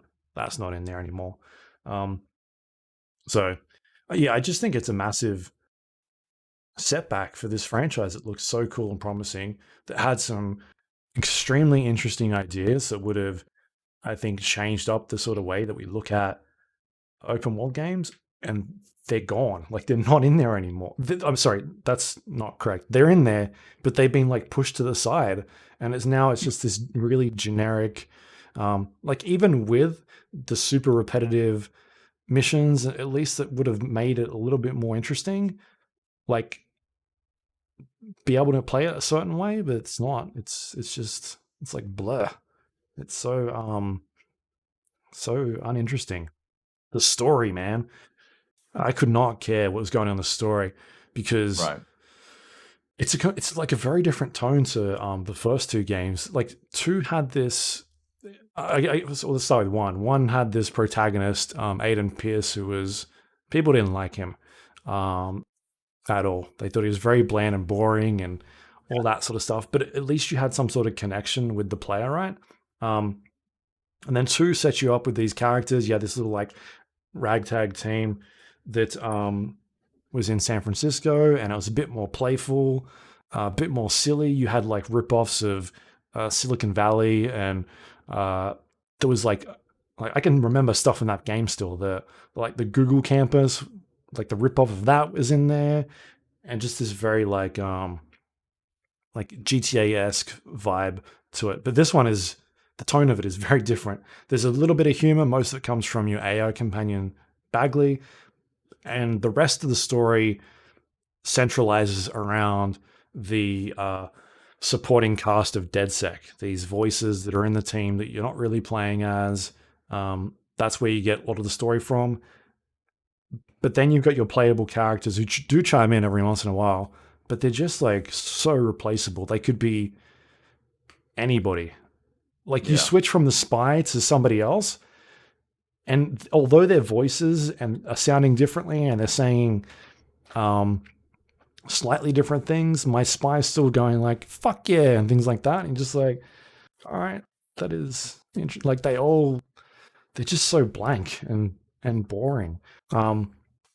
The other thing that about the story was, super early on, you pick up these collectibles, and there's like documents you can pick up and read. And there are like audio logs that you can pick up and listen to, and they, for whatever reason, the only way to listen to these things is in the collectible menu screen. And I listened to like 3 or 4 to start off with, and I'm like, these things are like long. They were between 6 to 10 minutes of like a podcast, sort of, some of them, or like conversations of people having. You're sitting here listening to these things, and very rich me talking about long fucking 10-minute podcasts. But the only way you can listen to these, and it's filling in things about the world and what's happening, and sort of like the pull and push from the people controlling these areas and the people in London, and what's going on, and all that sort of stuff. But you can only listen to it in the menu. For whatever reason, you can't walk around and listen to it. So I'm not listening to any of that stuff anymore. I was like, this is a joke. These things are actually 10 minutes long, and you want me to sit here on a menu screen and listen to this stuff? That is to me, that is such a like a disconnect. Like you're putting a fucking giant wall for me in order to learn more about this world, and it's not a fun wall that I need to climb, because I'm literally fucking sitting there for 10 minutes having shit poked at me while I'm doing it, which is really strange, because there are moments in the game where you can listen to audio logs that you do find like part of the actual missions, and it'll play it in the corner for you. It's running and off you go. You run around, or a little window will pop up and a mini video will play of the breaking news that's happening. It's in there. There's something that's playing this stuff, but you're not letting me listen to any of these audio logs. And so that causes like a big problem for me, because all of a sudden I don't care about this story. Because if you're going to make it really hard for me to digest the story, why should I care? So that stuff is, and it just like it goes some weird places. Maybe there can be a 4-hour Cliff Notes video to help you get through it. Yep. Destiny style. I'm still keen to play it. I'm definitely going to play it, but I haven't started yet, obviously. Yeah. I might check it out on Xbox. Well, that's a good point, because I'm playing on PC. I played it on PC. It's rough. It's I was having technical issues. I had I had like people disappearing on my screen and appearing out of nowhere. One person I needed to, no, this happened twice. I needed to talk to somebody to start a mission, and they weren't there, but their icon was there. And like, I'd walk up and like, oh, it's letting me talk to this invisible person. I could press it, and they'd start like the little cinematic window, and it's me talking, and then there's like nothing there and someone talking. That happened a couple of times. People appearing out of nowhere. I had a mission where I had to follow a car, and you have to stay within its radius and download the data. The car like vanished. It was gone, and that was it. The little mini map like on the corner where it's showing you where the car is like, it's still sitting there, but the car is gone. So I had to restart the game at that point. What else happened? That's sort of all I've got my notes here. I think that was about it. Anyway, there's more than that, but I just can't remember off the top of my head. The fast travel system. I've never used a fast travel system as much as I have in this game, because there was no point for me to explore anymore. The collectibles didn't mean anything to me. There's an in-game currency in the game. This coin. The only thing it is used for is buying cosmetics. So I don't need to buy. I think I spent 0 money in cosmetics, because I'm like, I don't give a shit. Right. All it is probably no, I did buy some masks, but I didn't buy any t-shirts or anything like that. Right. You can walk around and find masks.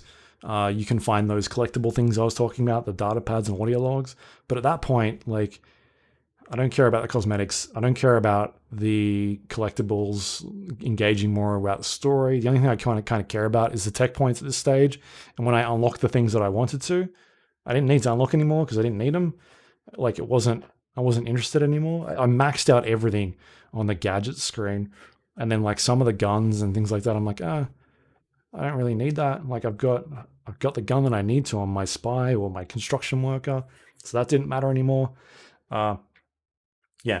Anyway, the that was some of the technical issues. Performance wise, my game struggled to sit on 60 frames per second on my rig, and I've got a pretty good PC, like an i9 9900K with RTX 2080.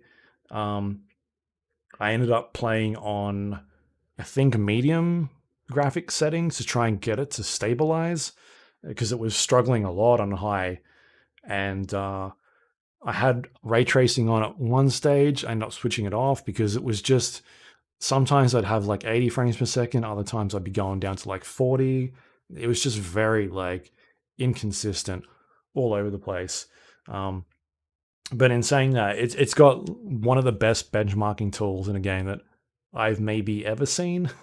Yeah. It does this really cool thing where you run your benchmark test. The only ones that I can sort of compare it to is like uh, the Unreal Engine stuff, like the Gears benchmarks are pretty good. Right. Yeah. It shows you a graph of the performance and where your dips were and that sort of stuff. But it's got a second screen on there where it'll be like, all right, here are all your options that you've got selected, and here is how they're impacting your performance. And so it'll be like shadows is set to high, and it'll be like CPU, GPU, and it'll have like a little bar that's either, it's got 3 bars full on the GPU, which means that it's taking a lot of GPU power, or it'll be like 1 bar CPU. And then the next one will be ray traced reflections for RTX cards, and it's got like 3 bars of GPU and 3 bars of CPU or something like. And it might say that it's like, obviously taking a lot of resources. And then so you can look at your GPU and your CPU output, and it's like my GPU is using 6 gigabytes out of my 8 gigabytes, and my CPU is sitting at 88%, right? And it'll show you where the strain is on these settings that you're doing, which is so cool. Like the amount of games that I play where I'll go look for a YouTube video of somebody that sits there and toggles these things on and then runs a benchmark and then toggles the next thing on and then runs and then tries to find out like what settings is causing the most amount of frame rate drops. And then do you need to have that stuff on? Like how much visual fidelity is it changing you? Whereas this benchmarking tool is just like, here is all the settings you're using, and here is what it's doing to your frame rate. And if you switch it off, you'll probably save this amount. Like it'll show you how much you're saving. And yeah, excellent. Should be on every AAA game that is out there because done a really good job with that. But otherwise, from what I've heard, I read today, there's a patch coming out on PC to fix a bunch of the performance issues. It's not out at the time of recording this. I don't think there are any drivers up at this stage. Let me just check. I checked this morning. That's pretty crazy. There's no game ready drivers because the game's out. Oh, there is something that just came up. Except it's not refreshing the page. It's up right now. There we go. I can check it out after this. It wasn't there a couple hours ago before I started the podcast.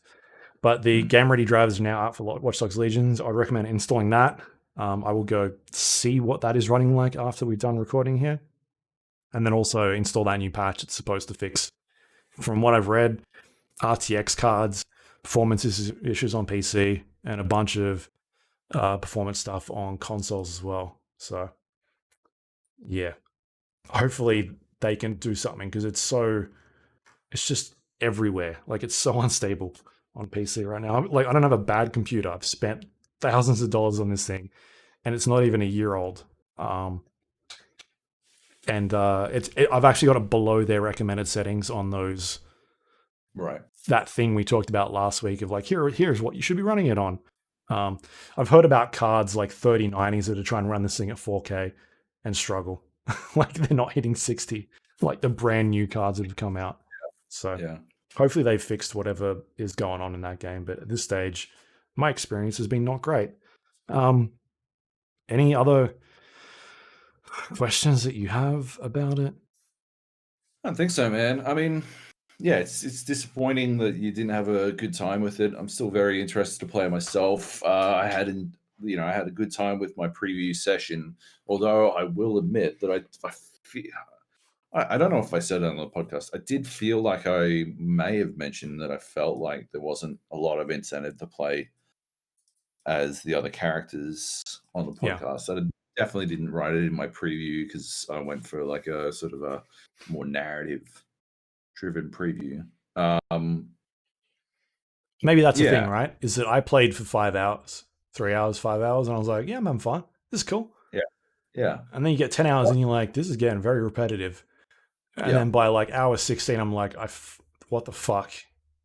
Like, what am I doing? And then you get to hour 20 and it's still going. And I'm at that stage, I'm like, I don't want to play anymore, but I need to because I'm reviewing. yeah, Like, that has not happened to me often in a AAA game. Like, I talked about Spelunky a couple of weeks back when I'm like, oh, I'm not having fun with this game. I'm going to refund it. But I don't think I've played a AAA game that I've reviewed in quite a while when I'm like, I'm not having fun anymore. This just feels like I'm doing busy work. and it's busy work that I've already done, that I did 3 hours into this game. Like, it doesn't show you anything new. It's the same. You're doing the same stuff at the end of this game that you've been doing 5 hours in. There's not much yeah, difference. That's where yeah. it's like so disappointing. Because it was absolutely one of the, like, Ubisoft's run, and we'll get to it soon, but like they've got a fucking banging slate the next 6 months, and I was just so pumped for all their games. And this was the first one, and I was so keen for it. And it just completely disappointed me. Got it. Hmm. Oh well. Anyway, I'll definitely check it out more once the multiplayer hits because I'm keen to see some invasions. I like playing invasions in the original games, and they've got some other multiplayer content, and they're doing some Aiden Pierce stuff with Season Pass as well at some stage. So I'm curious to see Yeah, if that sort of fixes up some of the narrative with the massive disconnect between you and what's going on in the world. Because I mean, people yeah. didn't like him, but it's a lot better than what's going on in this game. Yep. Yeah. All right. Yeah. As I said, you can go to survivor.com, check out my review of that. I was It's kind a of good one. worried that I was going to be one of the lowest. Like I said, I would have went lower than what we put on there, but I thought I was going to wake up with fucking Twitter messages, and I didn't, which is good because it seems to be getting pretty mediocre reviews, which is good. I wasn't the lowest at all. I think the 5 was the lowest at this point. Yeah. Yeah. Anyway, that's Watch Dogs Legion out now on pretty much everything. All right. Cool. Should we do some news? Let's do some news. There is a bunch of stuff happening. In particular, one story that I didn't think we'd be talking about, but here it is. Cyberpunk 2077 has been delayed. I think we both said it, right? Never going to happen. Never gonna. I think this is our fault. We may have jinxed it. Yeah, it's certainly possible. Holy shit, man! When they were rolling out the Keanu Reeves ads at the NBA Finals, and they had buses out and billboards and all this stuff, I'm like, yeah, it's coming out. It's gone gold. They got ads everywhere. They literally have ads on during the NBA Finals. Like, that is big money. This game is stuff. Someone sent us an email, right, or something, or a message. Do you think it'll be delayed? And we were like, no. What an idiot! No. This person's silly. What a clown question! We were like, clown question. Next. Holy shit! Yeah. I wonder what state it must have been in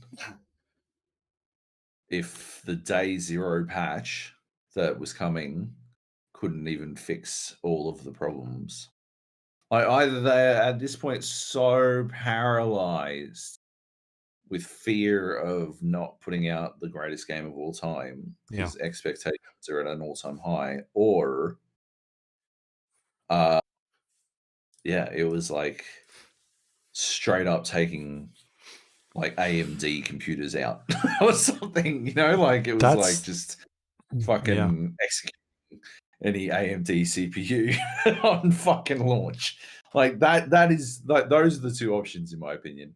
Either they're like they've reached that Valve situation where it has to be the fucking greatest thing alive, or it is catastrophic. Whatever is causing this delay is catastrophic. I think it's the former, personally. We've got some idea, right?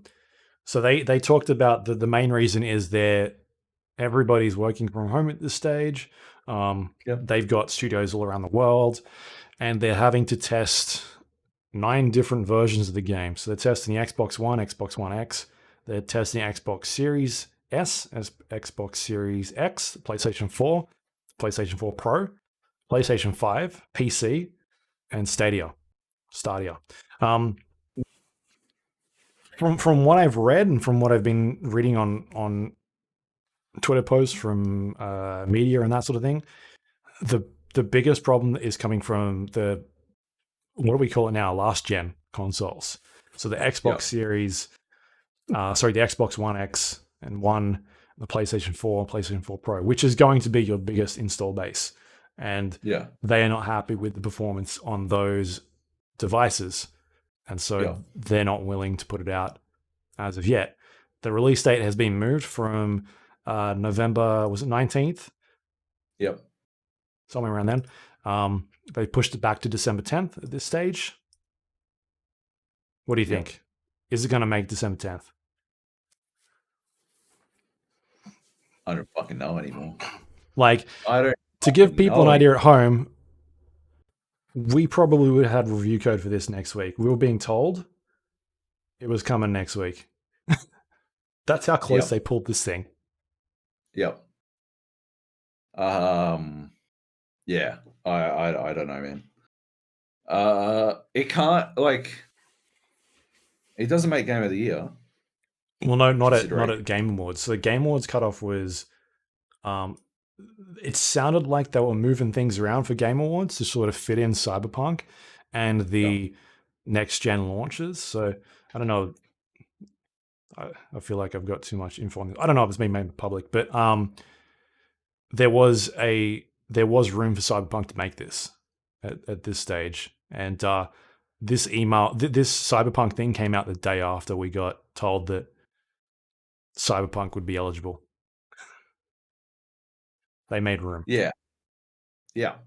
Like, it's pretty wild. And we were getting emails saying that code was going to be available next week. Game Awards were trying to get people to send out code for games next week, for at the latest. So they pulled this very fine. Push it back. Is it 3 weeks? Something like that? I think it's 3 weeks. It's going to be interesting, man. I'm no longer confident. Like, if you wanted to put a bet down to say, is this going to be delayed again? I don't know. I don't know. Make a call. I think they need to, right? Because there is no way this thing leaks.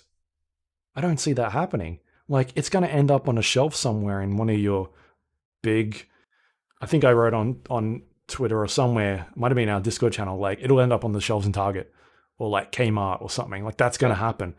Because this stuff is going to be, it's being shipped around the world. It's going to end up on a store somewhere, and that's it. So, absolutely. If it's gone gold, and it has, then there is a version out there somewhere. Yeah. It exists in physical form now. Like, yeah. It's coming. They can't delay it again. When what was it? Final Fantasy was supposed to be, I think it got delayed, or like shipping was supposed to be delayed, and they were just like, look, this game is going to come out in places all over the place, like, and it launched in Australia like a week and a half early, and it launched like all over the shop. And I think this there's I think a possibility that this happens with Cyberpunk, unless they're like super strict on it, or they actually haven't sent out any distribution on this at all. Maybe they caught it super early, but I'm still super cautious about it. I don't know at this stage. We're a long time away at this point, like 6 weeks. So I think anything could happen. Like if they can't fix these performance issues, maybe they push it even more. They can't push it again. It will be, like, you may as well just launch on Pirate Bay at that point, I think. Like, because it'll get there. Like, someone is going to fucking put it up. If they push it again, it'll be out before the end of this year, whether they like it or not, I think. Yeah.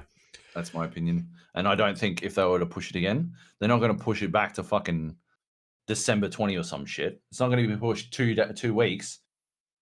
It's not going to be pushed like 2 weeks from December 10 is fucking Christmas Eve.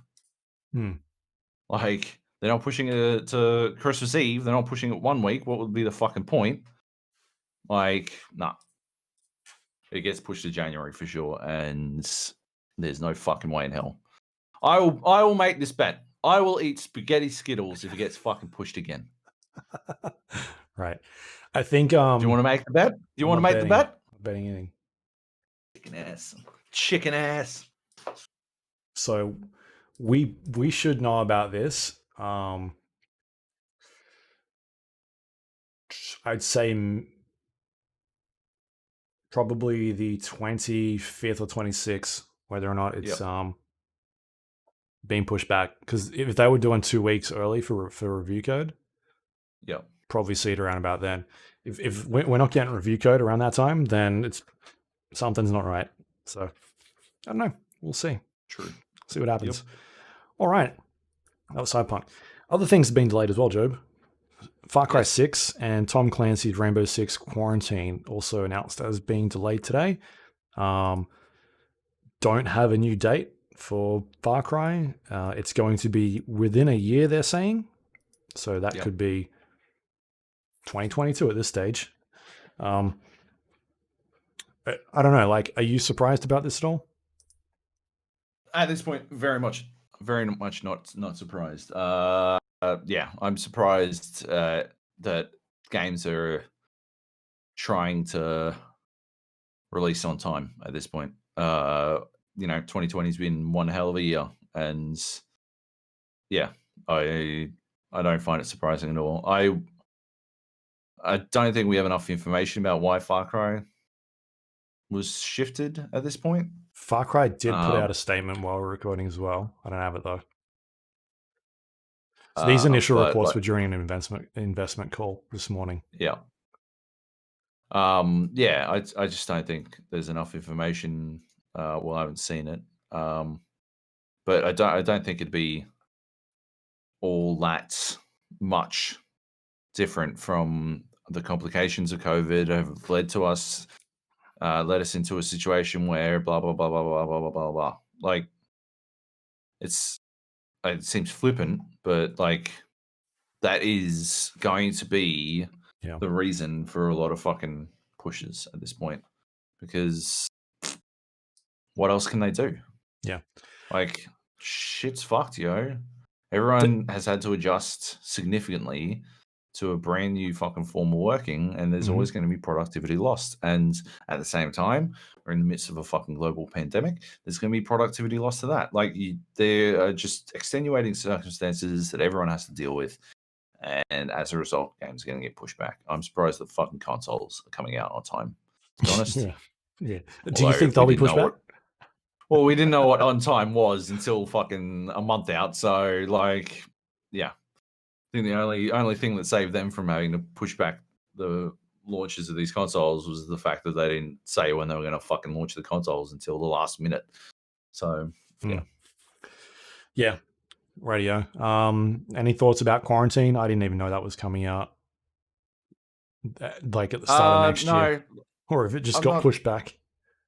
Yeah, I'm not surprised, but no real thoughts, I guess. Yep. All right. Yeah. Next up, we've got Netflix is developing an Assassin's Creed series. This one is being produced by the same people that do Mythic Quest as well. So part of Ubisoft's TV team, I guess. I don't know. I feel like at least there's a good chance that it might be good.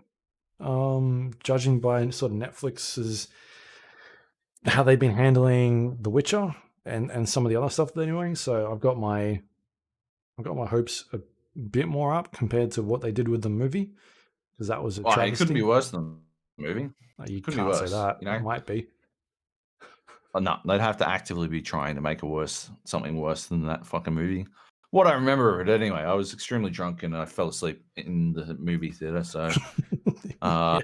Never found out what happened I to don't Fassbender's shirt. It just never came back.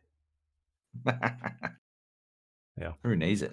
who needs it? But yeah, I mean, cool. If it's good, good, and if it's bad, then bye. I don't care. It doesn't really matter. I think the Assassin's Creed series has potential for storytelling, but I haven't seen that potential realized in the games, so I don't know why I would expect it to be realized in the movie or Yeah. in the TV series. As long as they address the Yeah. aliens, Right? I'm in. I just want to know what happens. As long as the aliens steal a fucking apple from the Pope, that's all that needs to happen by the end of season 1, in my opinion. Yeah. Hi. Did you Moving see? Did you see Oh. the Uncharted pictures? Tom Holland's Uncharted. Yeah, everyone's like, "Oh, he looks so much." No, I don't think he looks. He looks like Tom Holland dressed like Nathan Drake, but Yeah. whatever. Do you want to make a bet on whether Nolan North has a cameo? Because I think he does. Why would I make that bet? It's almost definitely happening. It's Yeah. like 99.999% happening. The stakes, you'd have to make such exorbitant stakes, and seeing how you don't live up to the bets that you do lose, I don't think I'll make any fucking bets. All right. Next up, we got FIFA. Loot boxes have been ruled gambling in the Netherlands. Joab has more on this story coming up next. Yeah. So this is a bit nebulous, my grasp on this story, because it's from earlier today, and it's out of the Netherlands, and I don't speak. We should ask Kleb to get on. I think he speaks Swedish. So who basically FIFA loot boxes have been ruled to be a form of gambling in the Netherlands, and every week that they're violating this law, which is unregistered, unregulated gambling, they're fined €500,000, which is pretty huge. Obviously, EA is going to appeal, but yeah, it's a pretty fucking big deal. And I think it's a good step in the right direction. Like the foot packs are heinous, and they prey exclusively on people who are extremely vulnerable to gambling tendencies, and they exploit those tendencies in people who are obviously underage. So yeah, I think it's important that they do something about this shit. Like, we've spoken about this before, but Activision, 2K, EA, they've all got literally they have machines working overtime to work out the best way to exploit your fucking tits off. And they know exactly what they need to do. And so, yeah, I think it's important that they lock this shit down, especially in games that are targeted at children, which a non-violent game like FIFA is. Yeah. So good. I want to see more of this shit. Awesome. That's it. That's all I got. Next up, we've got, this is breaking news while we're recording. Call of Duty Black Ops Warzone will integrate in December. So this comes from Activision. Looks like they're doing a bunch of stuff at the moment. This is directly from Charlie Intel, though. A statement saying that in December we'll start seeing Warzone and Call of Duty Cold War, or Black Ops Cold War, start to integrate their features together. Yeah, and so it's not going to launch, I guess, day and date. Warzone, it'll take some time for them to bring the progression stuff across. So what they're saying is basically the stuff that you're earning in Black Ops Cold War will transfer across to Warzone. So like your cosmetics and battle pass content and that sort of thing. But then they got to start bringing in a bunch of the weapons and I guess, I don't know, mechanics. I'm guessing at this stage, but we'll start seeing that stuff in December. So it won't be day and date, which, yeah, should be interesting. Definitely keen to see what they do with that. Any thoughts? Yeah. That is later than I expected, to be honest. I didn't. Yeah, I don't know if I expected it to be day and date, but I thought it would be a lot closer than December, maybe like a week after or something. You know? Yeah, it's odd to me. Yeah. Oh, fair enough. Next up, we've got Halo Infinite loses another director or another high executive. So this one's Chris Lee, who was a director at Bungie. Bungie? No. Bungie? Who works on this stuff anymore? 343. 343 Industries. Bungie's that other studio. The Destiny one, right? The Destiny guys. Yeah. Yeah. So he was at 343. This is the third high tiered person that's sort of left after that August showing back at the Microsoft event when they revealed the PlayStation, the Xbox, and he hasn't, from what we gathered, stepped like left the company. He sort of just stepped back and is letting them do their thing, and someone else is taken over and put in charge. Is this worrying at all? Should people be worried now that that's the third person in the hierarchy that's sort of left? I think if people weren't worried already, then I don't see why this would be any more cause for concern. But I do think people should have already been concerned about the trajectory of this game for a little while now. So yeah, I don't think this is the straw that breaks the camel's back. At this point, it's just sort of more water in the ring bowels of the ship. Is do you think Halo Infinite is now a 2022 game? Oh fuck no. There's no way. You think it's coming out next year still? It has to come out next year. Absolutely. 100%. They cannot delay this game past 2021. They don't have enough games on Xbox. Like they need something. They need the standard bearer. That's what Halo is supposed to be. This has to come out. And it has to look amazing, and I guess it has to be great across fucking 16 different fucking consoles, but it has to come out. Yeah. Yeah. I guess we'll find out. But I suppose so. Things aren't looking too good at this stage. Obviously, they're not happy with whatever is going on over there. For a game that's was supposed to be out in 2 weeks. So yep. Okay, so the last piece of news we got here is creative director at Google Stadia, Alex Hutchinson, suggested that streamers should be paying royalties to game publishers and developers for streaming their games. There was a massive, I don't know if I'd call it a discussion, but shitstorm, maybe? Backlash, certainly. About this. Shortly afterwards, Google, as in the company, issued a statement saying it does not reflect that of the company, and them being Google, YouTube, and Stadia as well. What was your sort of takeaway from this? I don't actually have the tweet up, but I can find it.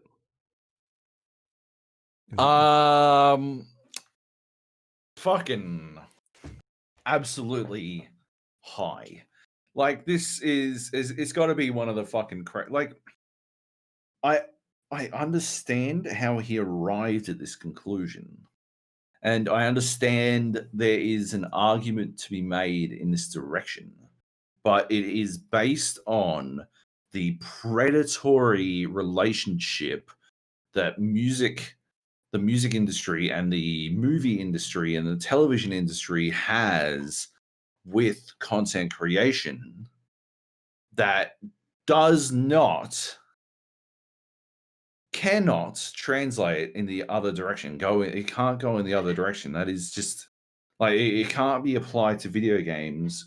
Now we started as a industry without being bound to that. Like, I mean, there's certainly, don't get me wrong, there's certainly enough predatory shit going on between the relationship of publishers and game creators, and certainly publishers and consumers.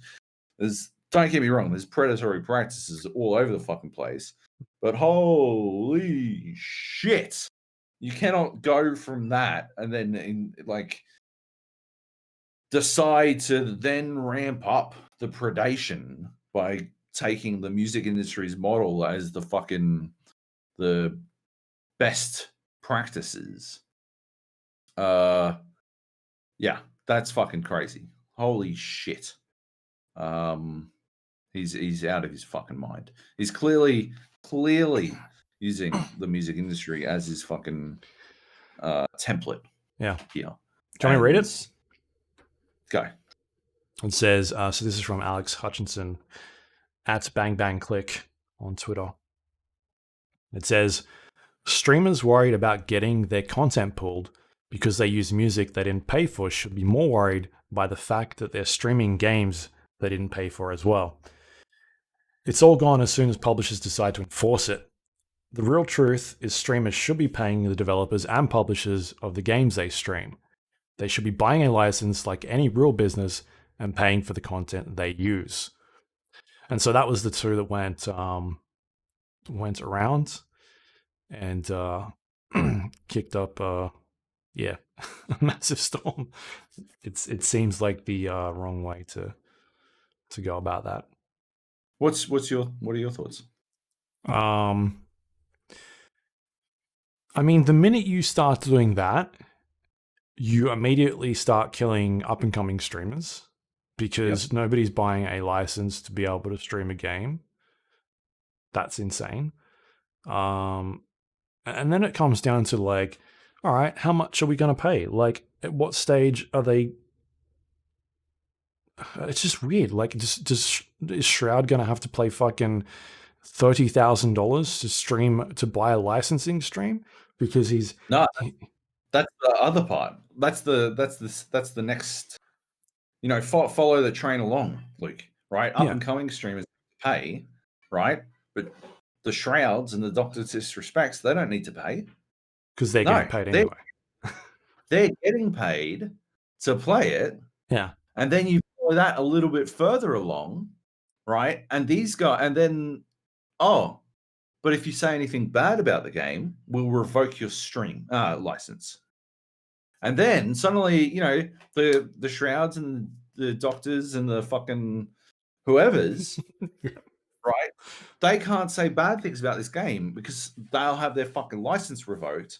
And, there's zero question in my mind that the fucking multi-billion-dollar publishing companies will have better lawyers than the fucking streamers who can't stop themselves from fucking filming in public toilets.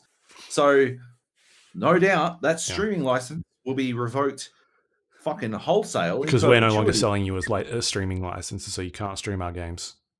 And you are broadcasting, all your fucking VODs are now defunct because it is revoked. Yeah. And you don't earn any money off those VODs anymore because now we own them. It's our VODs. We own them. Yeah. Exactly.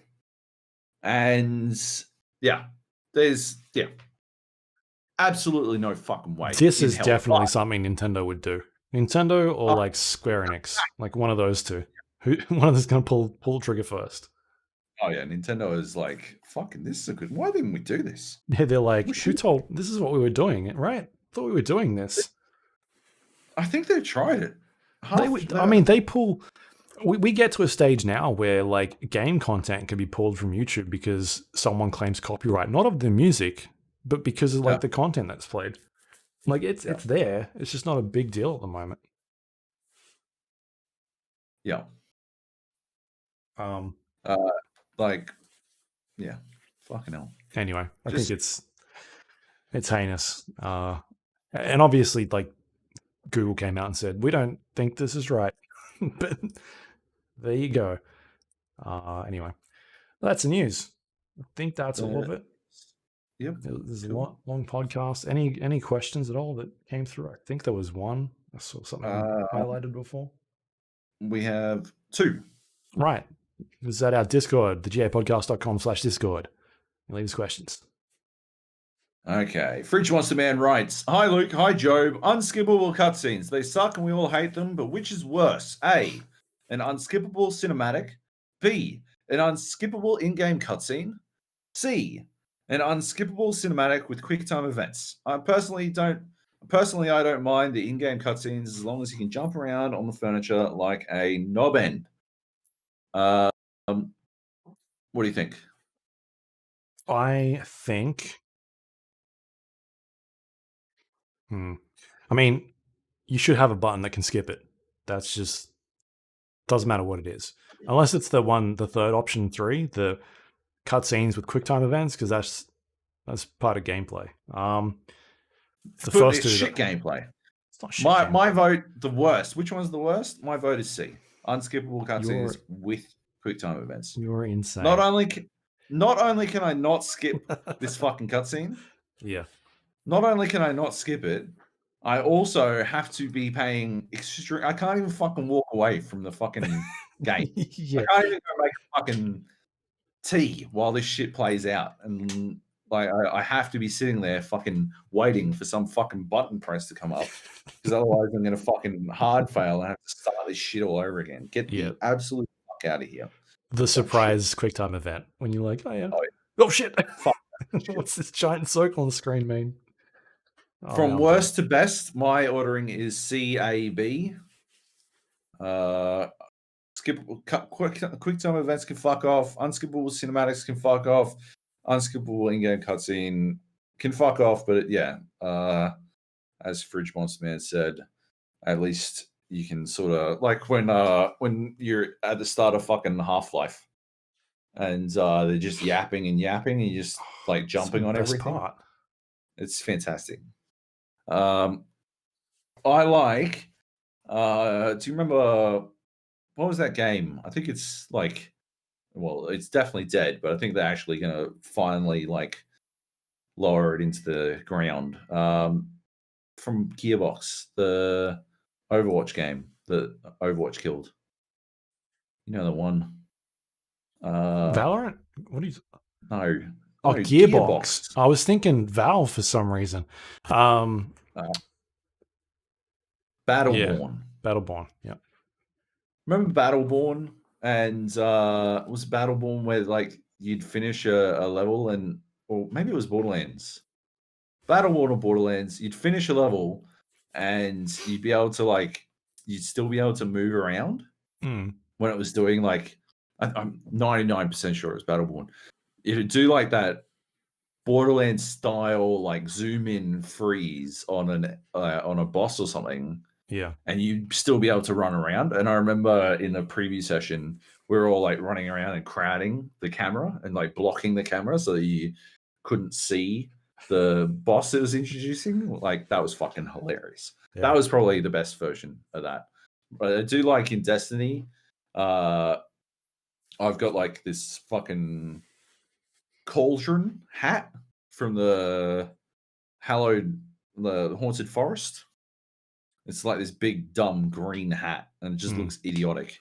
And now, in all of the cutscenes, I'm wearing all of my cosmetics. So my dude's like this fucking chick who's got like fucking darkness bleeding from her fucking eyes at all times, is standing on the moon saying, "I don't know how we shall stop these pyramids, but if we don't, they'll take us over." And I'm standing in a fucking cauldron hat looking like a fucking idiot. Just be like, cool. Fair enough. Me and my cauldron hat just fucking hanging out. Yeah. Right. I like that. But yeah. Watch Dogs Legion, you can skip through cutscenes. It's beautiful. Good. Like when people when you switch to a different character, they like meet each other and they talk like, "Oh, how's it going, young chap?" You can skip that part. I use that quite a lot because I'm like, I don't need to hear any of this for the 400th time. So you can skip that. And the fast travel is very quick. So two good things about that game. Woo! There you go. Next question. Cool. Next question is Baz. Out of the two, would you recommend PS5 or Xbox Series X? Oh. Well, I mean, at this stage, Joe's being paid to say Xbox Series X, so... When did you send this, Baz? When the fuck did you send this? You fucking cheeky cunt. 29th. You did. Did you send this directly after you saw I unboxed my unboxing thing? I can't say anything, Baz. Fuck, damn it. I'm going to bow out of this question, and maybe we will revisit this once the embargo timing has lifted, and I can talk about this shit in any way positive at all. But based on what we were talking about like a month ago, right? I think we had a punt at this question. If you had to pick one, I think at the time, my pick was, I'm not going to say, but what was your pick, Luke? PlayStation at this stage. Yeah. Because they've got some games coming out. As well. That was the reasoning as well. Except for Destruction All-Stars has been delayed. It's now a Game Pass delayed. game. We didn't even put it in the story. In the news. Yeah, I forgot about that. We skipped it entirely. Right. But yeah. Very cheeky, Baz. Fuck you. Great questions. Good stuff. That's it. I love questions. More questions all the time. Love them. Excellent. That is the podcast. You can find us on iTunes, Android, Windows Store, Spotify, YouTube, all the places you get podcasts from. We're on there. You can email us, thegapodcast@gmail.com, if you'd like to send us questions. Maybe you don't have Discord. Or you can go to Discord, thegapodcast.com/Discord. It'll take you to our Discord page, room, whatever you call it. You can chat about all sorts of things, gaming. We've got a bunch of different channels in there, people playing games every night, usually. And I'll be able to jump in and play some more Warzone soon, which will be fun, because I've been working on that Watch Dogs review for the last week. It's been fun. Yep. That's cool. You can go to our social media if you want to, facebook.com/the GA podcast, twitter.com/the GA podcast. You can go to our YouTube page, thegapodcast.com/YouTube, watch the podcast version in video form. Went up a bit late this week for some reason. The rendering kept failing. Like, I go to bed, I render it at night because it takes like 3 hours to render, basically as long as the show. And then I get up in the morning and it has failed for some reason. I'm like, all right, cool. I have to render it again. And it failed like twice or 3 times this week.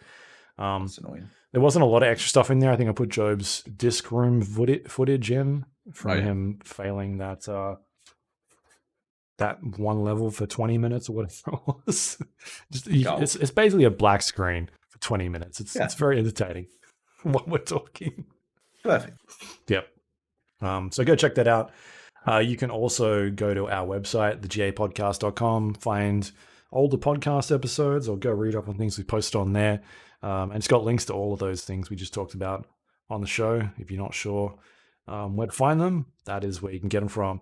And that's all thanks to our Patreon members. They help put on this show every week and help us pay the bills. You go to patreon.com/the GA podcast if you'd like to help support the show. So thank you to everyone that does it every month. It's greatly appreciated. Joab, you got anything you'd like to pimp out for this week you've been working on? No. Nothing I can pimp out. No. Yeah. What about if you want to go watch your unboxing? Yeah. I didn't do it on an Xboxing video. I just tweeted some pictures. So at Joab Jojo, there's a cool picture of my basil plant. One of those little stalks. You should have done like an actual unboxing video. Do it super seriously, but just be you with like no t-shirt on. Nobody wants to see that. They'll know exactly where the grease from the when it gets 10,000 hits, you'll know people want to see that.